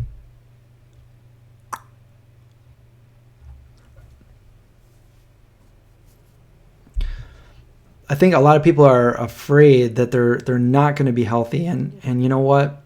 I was afraid back in the day because there was no information, but I can tell you that, go for it, do it. Just make sure you eat. If you feel like you're not getting the right vitamins, go to your doctor, get a blood test done. If it shows that you're not getting certain vitamins, look up different foods that have those vitamins in it. If you don't have time to do that, if you don't want to do that, take a vitamin. You don't have to. We don't need animals. We can get everything we need without animals. I know Sfarage criticizes this and says it's not true, but why am I alive? Why am I healthy if I haven't eaten any animal products in 25 years? So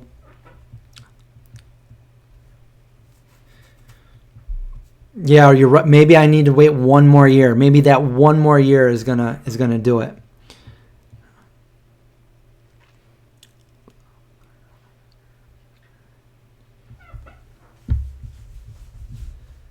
Do I think it's possible that the beef or dairy industry has paid off these mainstream YouTubers?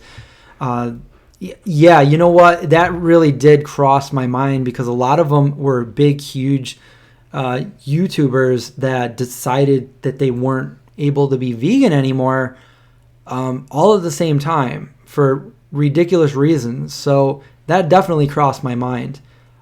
I don't know if Sfarage is one of those because, like, that's just, I mean, he's making it look bad either way. I mean, he's just picking up heads of dead animals and start eating. I mean, that's just, he's even grossing out the meat eaters. Why do I look dead? Why do I look dead and scrawny? I don't know. Maybe you need glasses?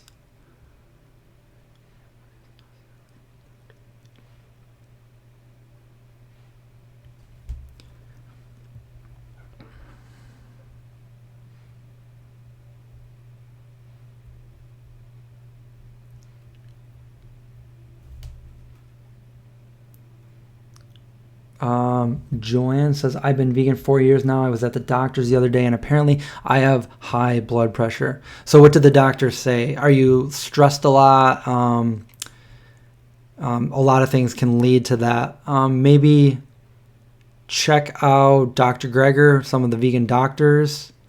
I don't want to give medical advice because I'm not a doctor, but maybe, I don't know what your diet is, how you eat, but maybe try sticking to some more whole foods instead of the processed foods. Try to balance it out a little better.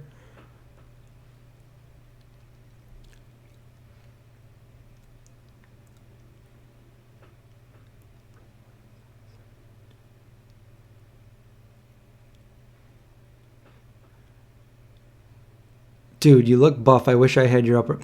I mean, I'd give it to you if I could, but I need it. I need it for myself. But thank you.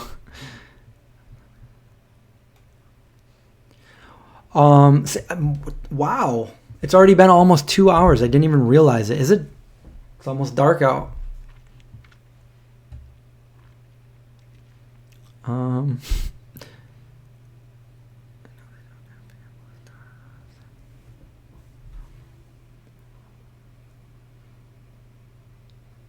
Yeah, unfortunately, when you click on somebody's YouTube videos, YouTube starts recommending more of their videos to you.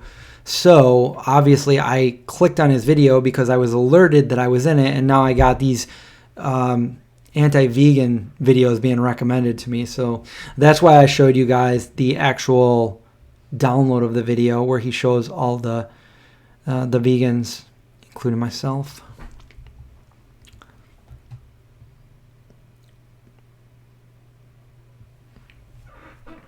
Yeah, I really I can't stress, like, try to keep your oil to a minimum. If you can, do nothing at all with oil. Get your oil from like nuts and seeds and stuff like that, avocado. But I took oil out of my diet, and I saw like a drastic improvement in cholesterol. Oh, I didn't even see that. 1 hour ago, no egg Craig. No egg Craig messaged me.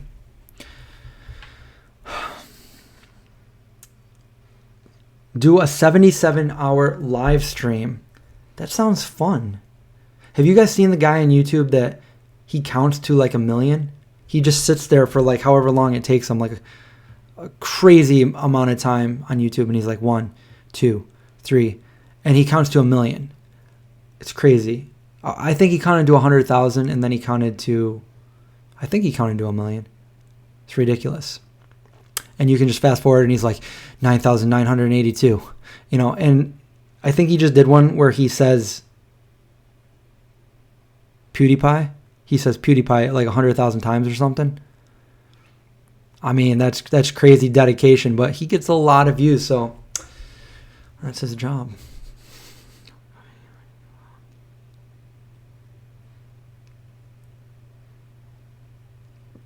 No real vegan would give into the meat industry. Ain't that the truth?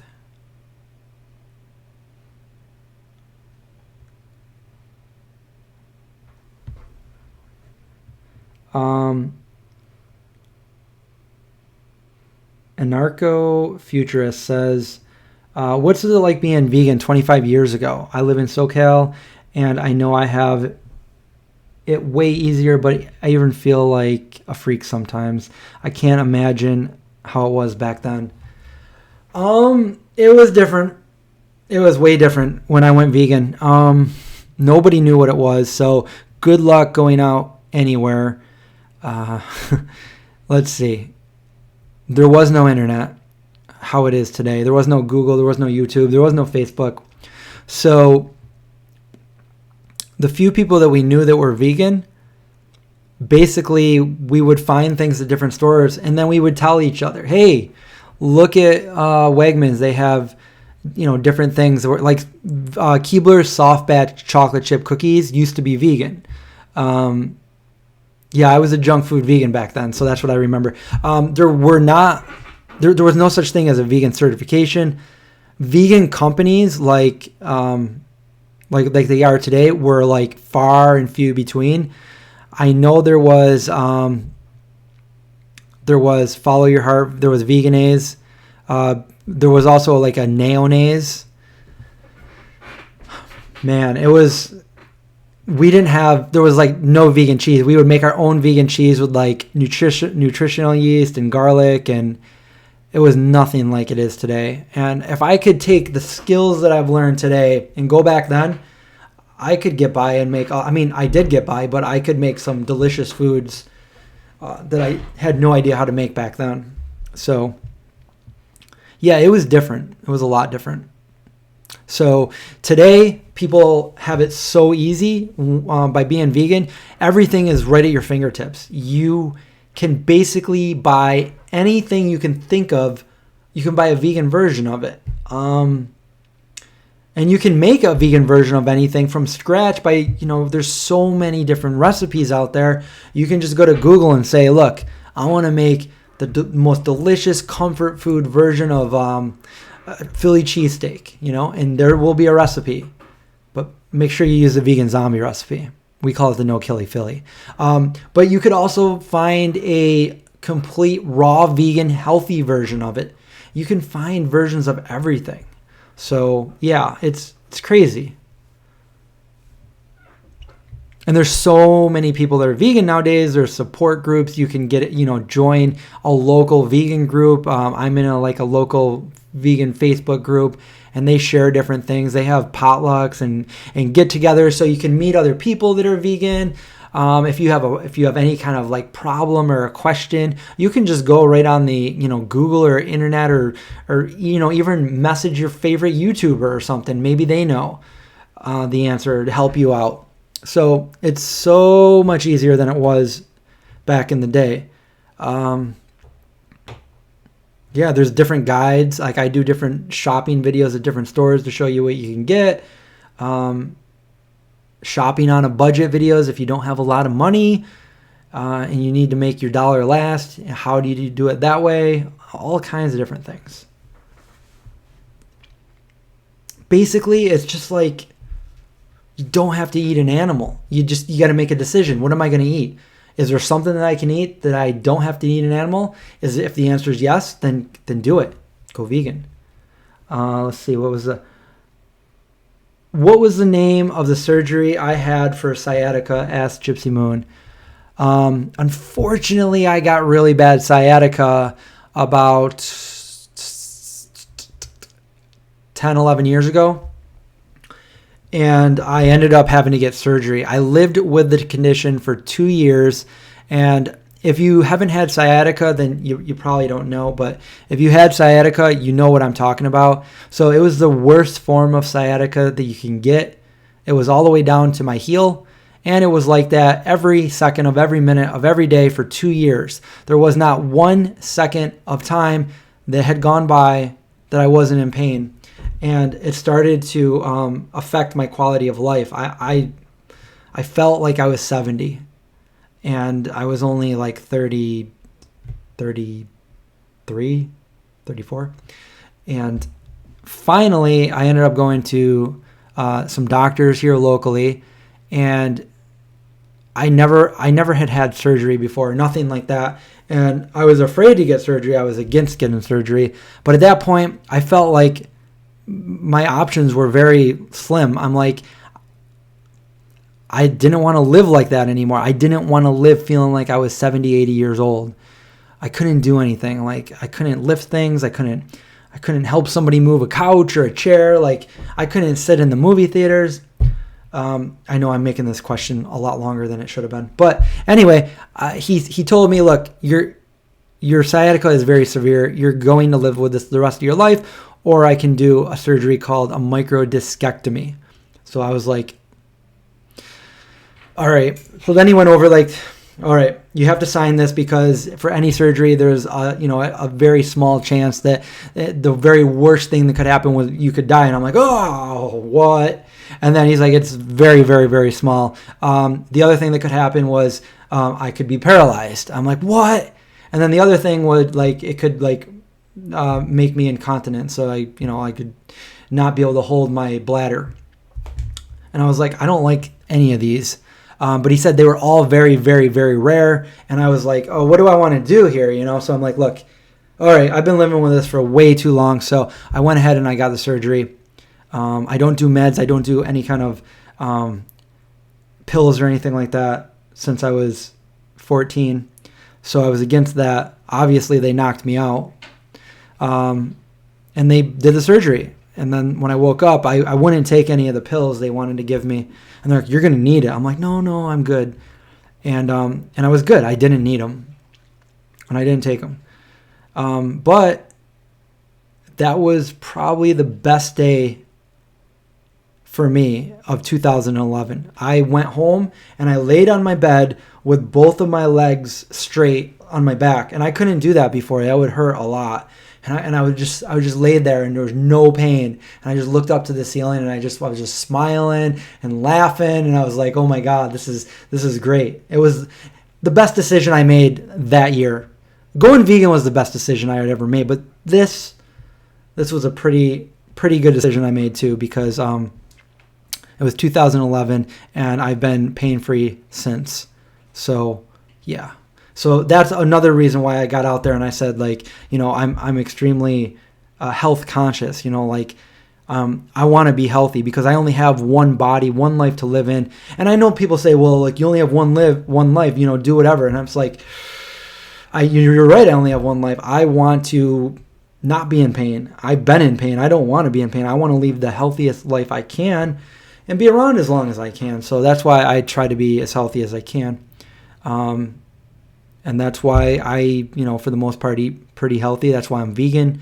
That's why I'm straight edge. And, it's for me, I feel like it's paid off. So hopefully, because you never know what happens. So you never want to take it for granted. But yeah, that was a great decision for me. So it's called the microdiscectomy. It's a big, long word. I'm not really sure if I'm spelling it right. Microdiscectomy. I think that's how to spell it. Not a microdiscectomy, a microdiscectomy. So they basically went in. they cut about an inch. I have an inch scar on my back, on my lower back. They went in and they moved my sciatic nerve because it was being pinched by the cartilage that had basically bulged out from my discs, and they cut that piece out. Goodbye. And then that was it. How did I get sciatica? Well, I was stupid. I was actually training for my FBI test for the physical part of it, and this is 2008, so no, maybe it was 2009, early 2009, and I looked up on the primitive internet back then. I looked up a video for an exercise, and you guys remember the movie 300? So they had the 300 exercise there. So I'm like, okay, I'm going to do this. I'm going to do this to get like in shape. And I did an exercise wrong, and I thought that I basically pulled my hamstring, but it turned out I had sciatica for the next 2 years of my life, and it sucked.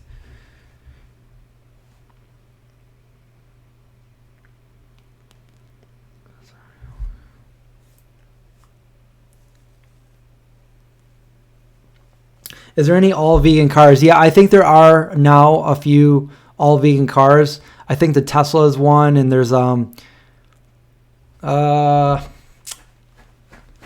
bunch of different companies now that have all vegan cars. And it if you're really, really pedantic, then there really is no vegan, but I try not to be like that. You try to do what you physically can to be vegan. I've had some pretty outlandish questions and people saying that, oh, nobody can be vegan. And it's like, come on, dude.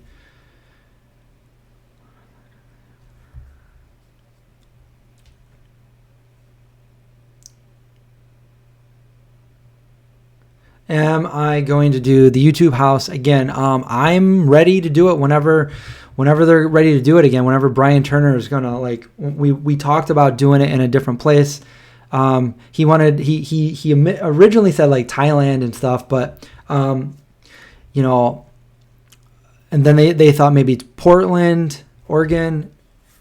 I suggested either New York City or Toronto. So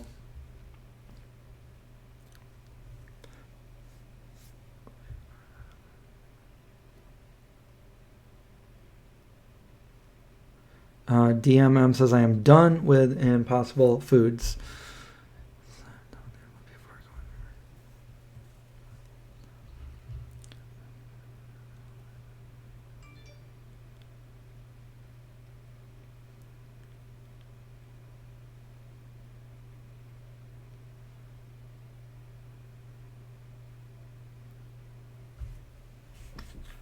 I'm not sure what you mean there. There's a guy in Mexico that made an entire VW bug out of wood. That's crazy.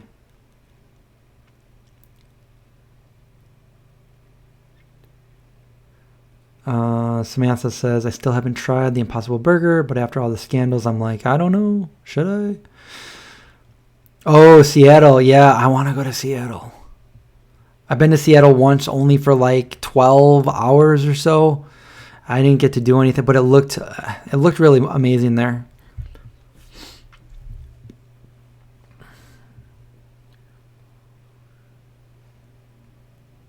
Niagara Falls over in Canada, they have quite a bit of vegans. To me, Niagara Falls, like I've been there, like I live like 2.5 hours from Niagara Falls. I'd rather go to Toronto. Every time I go to Canada, they pull me out of the car, detain me. Like, what is going? I don't know if it was because I used to be an investigator. I don't know, but I was supposed to do a radio interview a couple years ago when I did a food demo at the Montreal Veg Fest, and I missed it because they detained me and went through my car and searched me and all kinds of things. I'm like, I'm just going to a Veg Fest. And then when I go back into the United States, they're just like, okay, go. Get back in there. And I'm like, why doesn't Canada like me?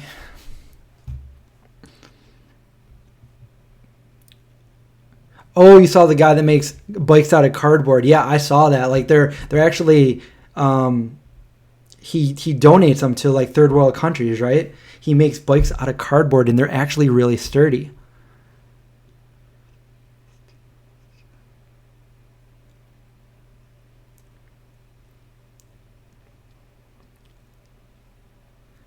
Come up the East Coast. I'm on the East Coast. Here I am. I'm in upstate New York, born and raised. On the playground is where I spent most of my days.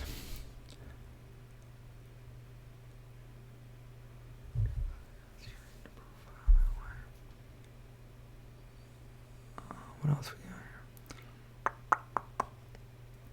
I need to go to the UK.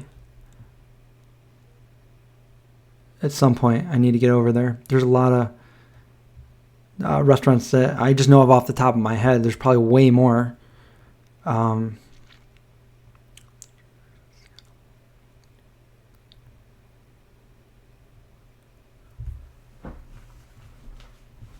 What is my favorite band? Asks Shaylee. My all-time favorite band would be The Cure.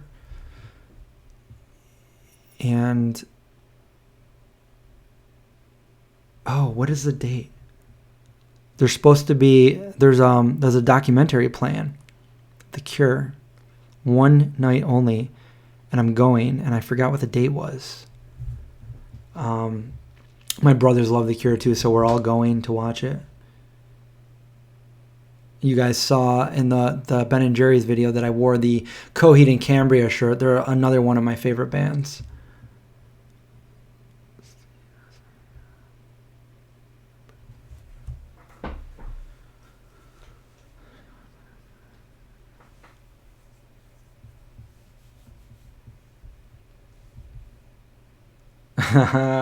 Marmaduke. At the end of August, go to England for the Veg Fest. Vegani Fest. Veg Fest. What is my favorite song by The Cure? It would be Plain Song. It's amazing.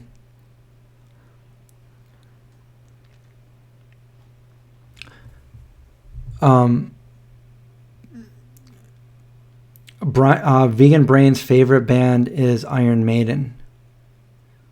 From the coast of Gaul, across the seven. Yeah, I used to listen to Iron Maiden when I was like 12 or 13.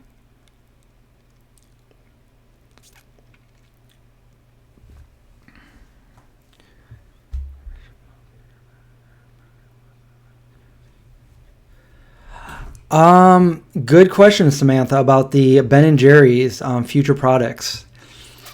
They have some really good things that I can't talk about. I had to sign an NDA, so I can't talk about it. But their vegan line is growing. It's doubling every year. And that's a good thing because, the future is vegan. And you got a big company like that taking strides to make vegan products. Other companies are surely going to take notice and do the same thing. And they started with 4 flavors. They're on 11, and it's not going away. It's vegan certified. Somebody asked me earlier, is the sugar vegan? Yes. If it's got a vegan certification. I clarified that if you guys want to check that video out, it's the video I just did last week at the 2 weeks ago at the Veg Fest, the plant-based expo, not Veg Fest, plant-based expo in New York City. I actually met one of the guys that work for vegan.org that gives those vegan certifications. I asked all the questions about how to get vegan certified. So there you go. The lead singer from Megadeth has cancer. Dave Mustaine? What?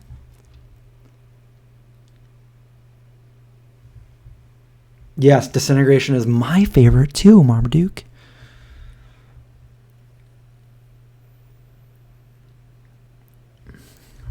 Everyone talks like Jon Snow in Sheffield, UK. I've got to go there.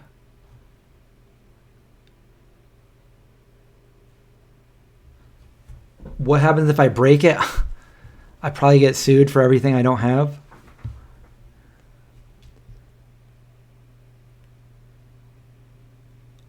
Oh.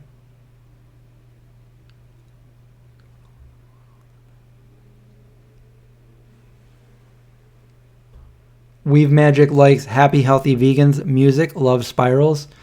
Love Ange and Rye. I do miss LA. I need to get back out there. I got to do some more videos with Cesar.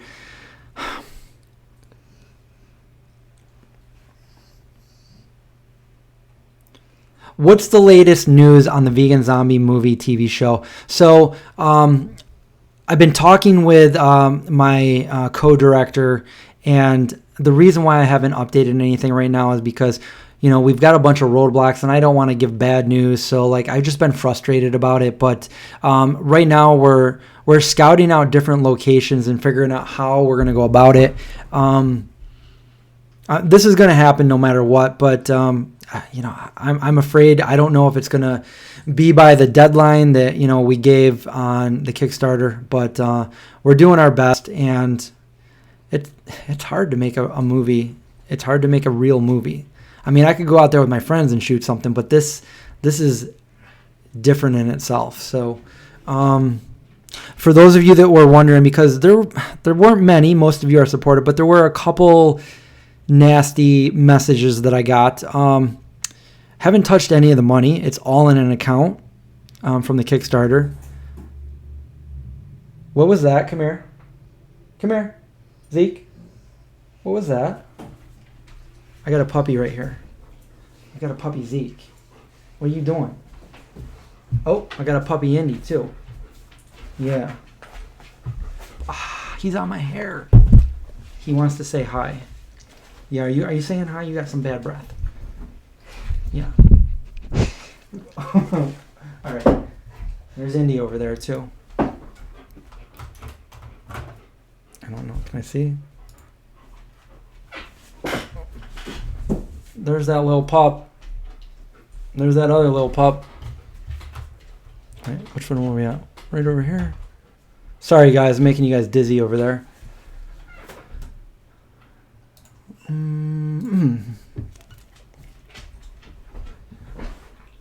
So, do I eat oatmeal for breakfast? I've tried that. I'm not an oatmeal guy. I usually have a smoothie for breakfast, and sometimes I have a smoothie bowl. When I have a smoothie bowl, I'll put oatmeal in it, like raw.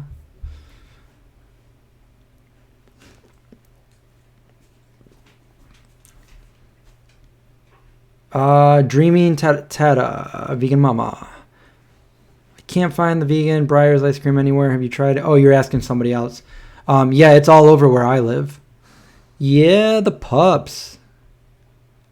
The pups are getting along great. They're best friends now.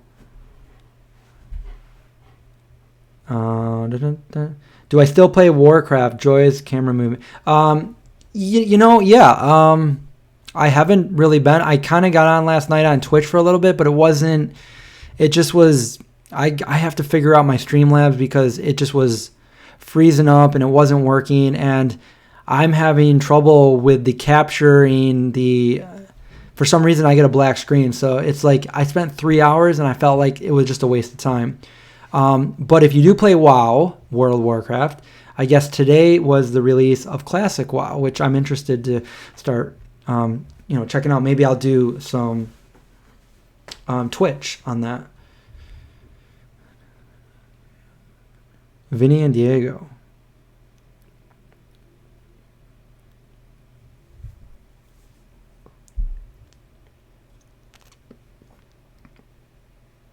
Do I like ACI? Yeah, I do.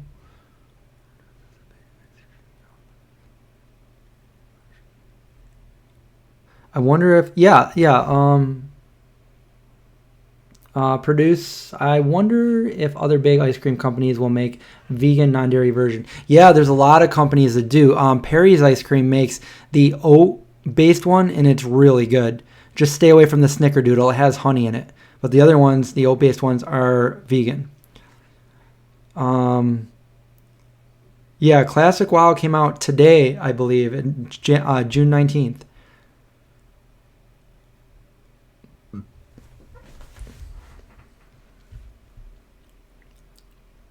Does Indy share his toys with Zeke? You know what? Indy never shared his toys with anybody, but he shares them with Zeke. I feel like Zeke is like, now Zeke is a playmate, so Indy doesn't really care too much about his toys. Sometimes if he's got like a new one, he might, be like, this is mine, get away.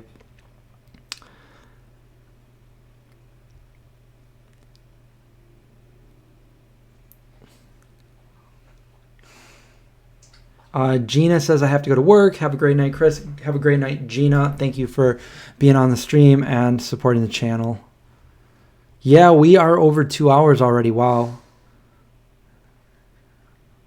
Yes, there is a vegan ice cream shop here in Syracuse. There's a couple of them. It's not if there's an all vegan one, I don't know about it, but Bliss Ice Cream has a bunch of vegan soft serve ice cream. It's really good too. It's right over in North Syracuse.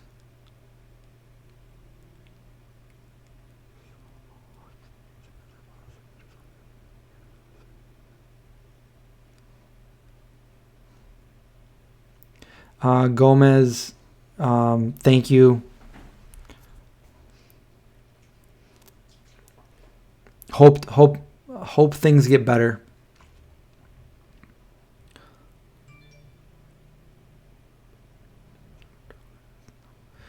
Lloyd Kaufman from Trauma helps people or directors having trouble releasing their movies. Lloyd Kaufman. I'm going to write that down because I don't know who that is. From Trauma. Thank you.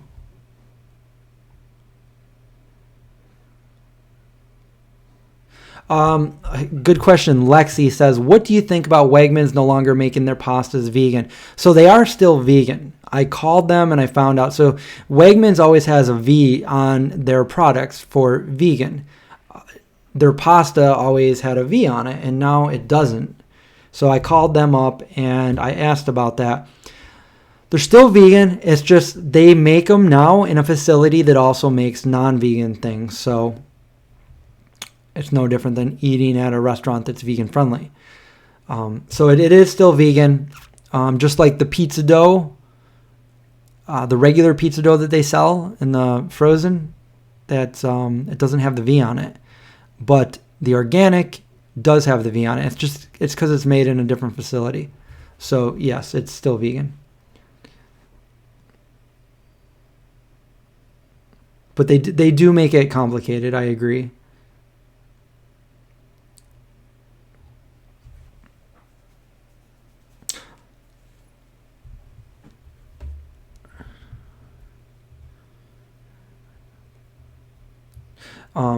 And if you're just joining us, we started this video out way back on a different topic, talking about the response that I did to the anti-vegan Sverige, putting me in his video about vegans, the epitome of malnourishment. So I debunked him in that video, and I think it was pretty clear that I did so. And then we talked veganism, long-term veganism. And we ended up talking about all kinds of different things like pasta at Wegmans. Cat Cafe in Ithaca, says Rocker Mom 96.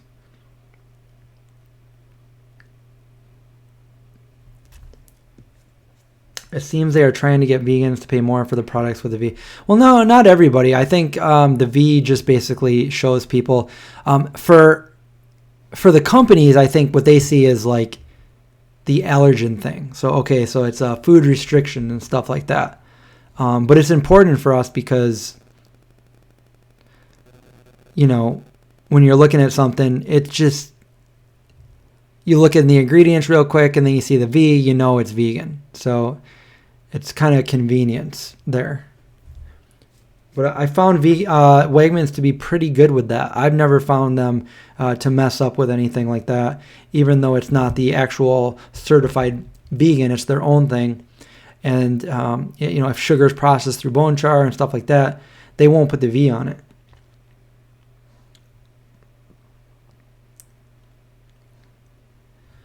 Susan also has a dog that eats V-Dog. So both of my dogs eat V-Dog as well.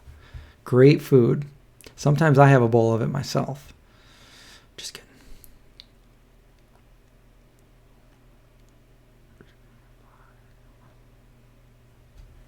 Oh, thank you, Alex. Says, been watching your channel for a while and enjoy every episode. Thank you.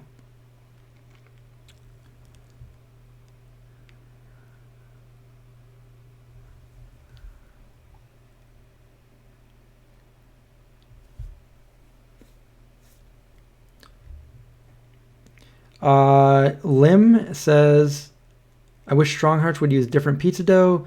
I'm not sure of the brand, but it's dry. So yeah, they have pre-made crusts because they're really, they're loved to do this. Like they only do pizza on a Friday night. But they're really not set up to be able to make pizza. They don't have mixers and stuff like that. So maybe that would change when they get their new location, which should be coming up in the next, year or so? I forget what he said.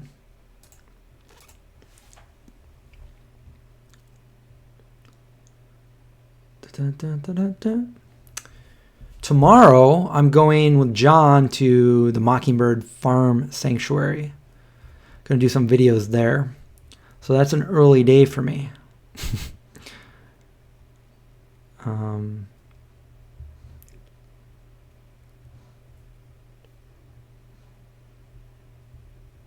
Vegan Brain uses a Natural Balance. Indy used to be on Natural Balance. But he got rashes when he was on it. And V-Dog is an hypoallergenic. And when I put him on that, he's been good for the last how many years?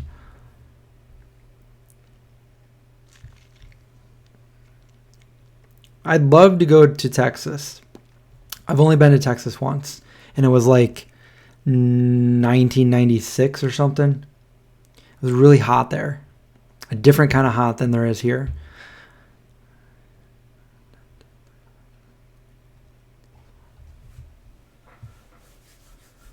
All the twos. 2, 2, 3.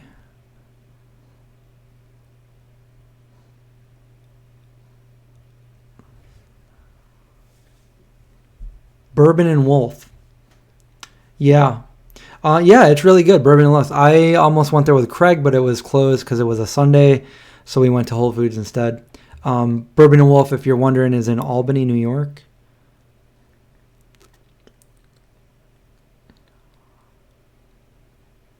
If anybody's interested in trying V-Dog, I do have a coupon code. It's Zombie Dog. And if you're a new customer, you will save, I don't know, a little bit. I don't get paid to say that, but it promotes a really good vegan dog food. So, okay, Marmaduke, thanks for watching. Have a good sleep.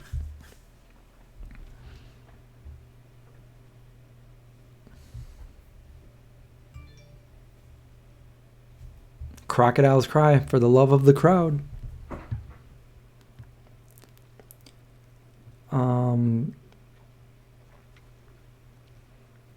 I know. Yeah, so M. Gardner says, in the UK, all Pizza Huts, Papa John's offer vegan cheese, McDee's offers vegan wraps and burgers, and Subways have sandwich and salads, and KFC is introducing vegan chicken sandwich. Why can't the U.S.? I don't know. Why can't the U.S.? Why can't the U.S. just get their, stuff together and do that? Peace and peas.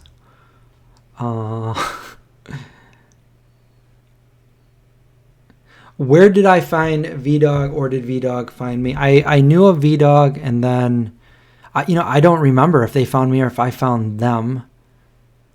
But here's the thing. It's a premium dog food, so it's expensive as the other premium dog foods. But they didn't sell it anywhere I was, and the shipping for it was a lot of money, so I used to go with Natural Balance. But then when Indy got rashes and stuff, I switched over to VDog, and now they have free shipping, so you don't have to pay for the shipping. So if you can choose one or the other, I mean, for me, I always go with VDog's an all-vegan company, and yeah. It's worked for Indy. It brought him back to optimal health. So, is wood vegan? Well, wood's just made up of the fibers from the xylem and the phloem. So, yeah, wood's vegan. It grows from the earth. It's just like a plant. Have I ever made my own dog food? Yes, I actually have a video where I make my own dog food on my YouTube channel. And in the cookbook, there's vegan dog treats. I think they're peanut butter biscuits.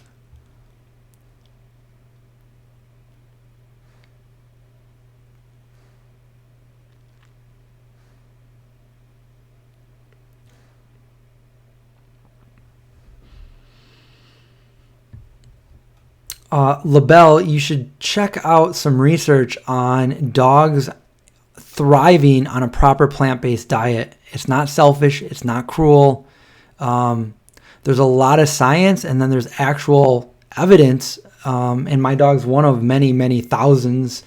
There's vets that say that this is fine. The vet that he goes to says it's fine. He's healthy.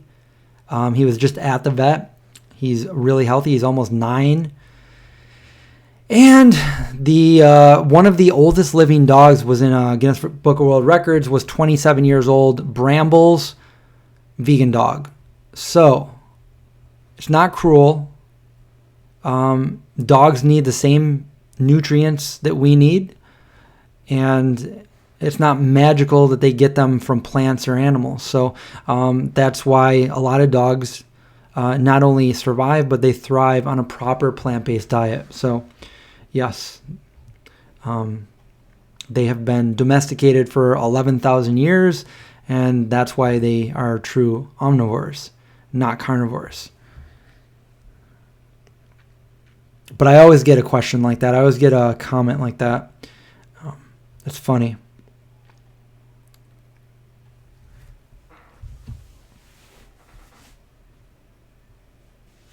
Would it be vegan to have a snake as a pet? That's where you get controversial, because I would say it's just about as vegan as it is to have a cat. Zeke likes everything. So Indy's very picky. Zeke will eat anything I hand him. But he loves carrots. Carrots are Indy's favorite snack, by far. It's 9 o'clock. Okay. So I'm probably going to end this in about maybe 10 minutes. So if you guys have any questions that you really want to get answered, I'm going to, take a few more, and then I think I'm going to call it a night for this live stream. I still have to do a video and get some food.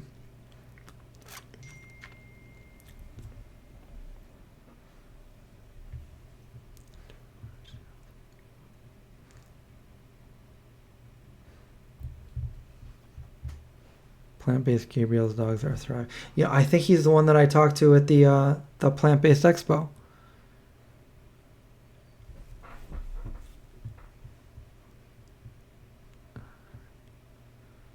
Yes, thank you, Linda. Everybody, please give me a thumbs up on this video if you liked it. If you like these live streams and you want me to do more of these, then give me that thumbs up. Vacation. Do I do vacation? I feel like everything's a job now. So it's like, I don't know. I might go camping. I like camping in the Adirondacks with Indy, but now I got 2 dogs. So let's see.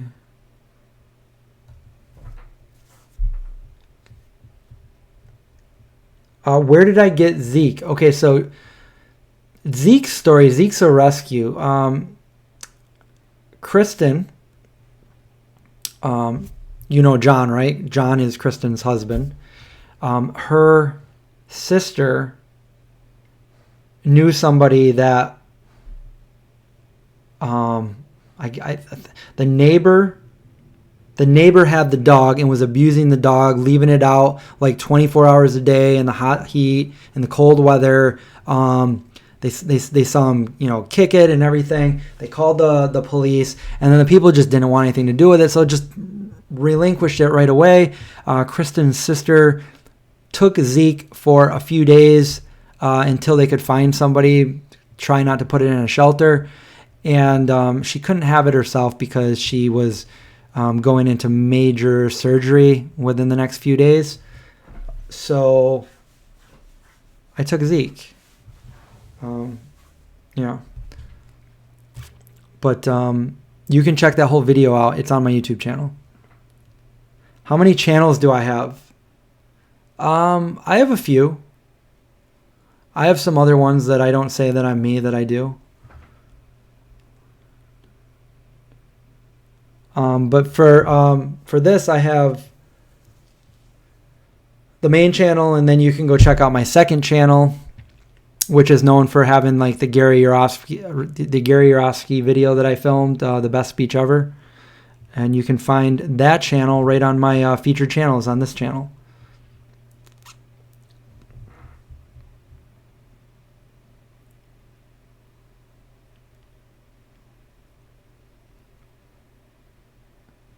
Any mukbang videos soon?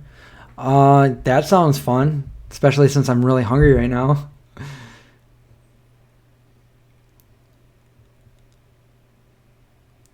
Bonchin Dude on Instagram? Oh yeah, if you guys want to go follow me on Instagram, it's the Vegan Zombie. What are your secret channels? They're secret. Zeke is a rescue. India's a rescue from parvo. Different story, but if I didn't grab Indy right there, he wouldn't be here right now. He had parvo when I got him, and he would have died with the other people. So Indy's here only because I took him and I paid a lot of money to have the vet save his life. So yeah, I'm glad I did too.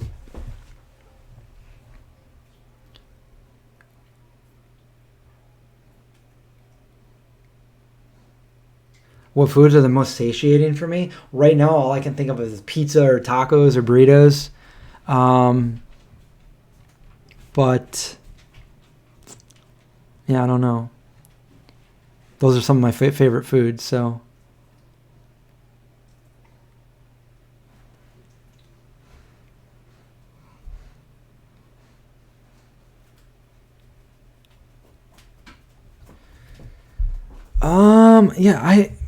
Carissa says, I'd love to hear about how guys can feel more comfortable being vegan in social situations. My significant other is vegan, like 98% of the time. It's only when he's with other non-vegans. So I don't really know how to answer that, because for me, it's like, I don't care what somebody thinks. Like, I'm vegan and that's me. Like, I don't care if somebody's, and I've been in those situations growing up because I've been vegan for such a long time. I've been in situations where I'm the only vegan there and people are making fun and the peer pressure is coming in. But, at the end of the day, I remember that I'm vegan for a reason, and I don't care what these people think. I don't care what my friends think. This is me. And I'm not going to give in to peer pressure for any reason at all. So that's like an individual question. That's I don't know.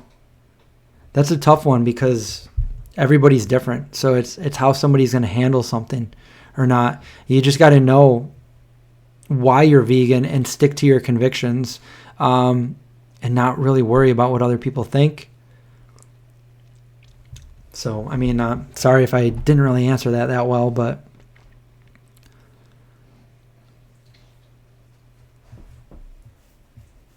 what you could do is you could take those friends. You could hold a vegan get together and have your significant other invite his friends over, knowing ahead of time that it's going to be all vegan. And that way they can socialize and it won't feel awkward because they're all eating the same kind of food. There you go.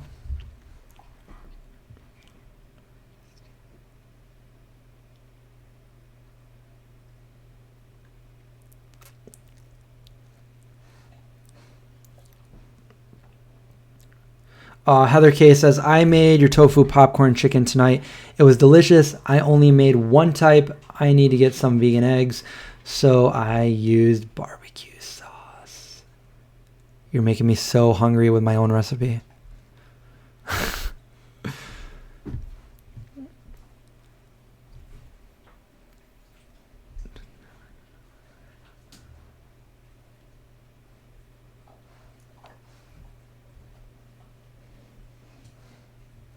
Oh, no way, Craig just popped back on and says, dang, dude. Didn't expect you to still be on. I know. I didn't either. It's turned into something completely different than why we originally came on here. But it's fun. I enjoy it. I enjoy doing these live streams. And I always feel like I'm going too long. And I need to like get off because it's already been like 2.5 hours. But all truth aside, I would keep going. I would keep doing this for like 5 hours probably, but I probably should go. I got to feed the dags. So I will I appreciate everybody. I appreciate all the super chats, donations, and go check out my latest video, the whole reason why we started this live stream, if you haven't already. And I don't know. That's it. So stay safe. Watch out for zombies. And I'll see you guys next time.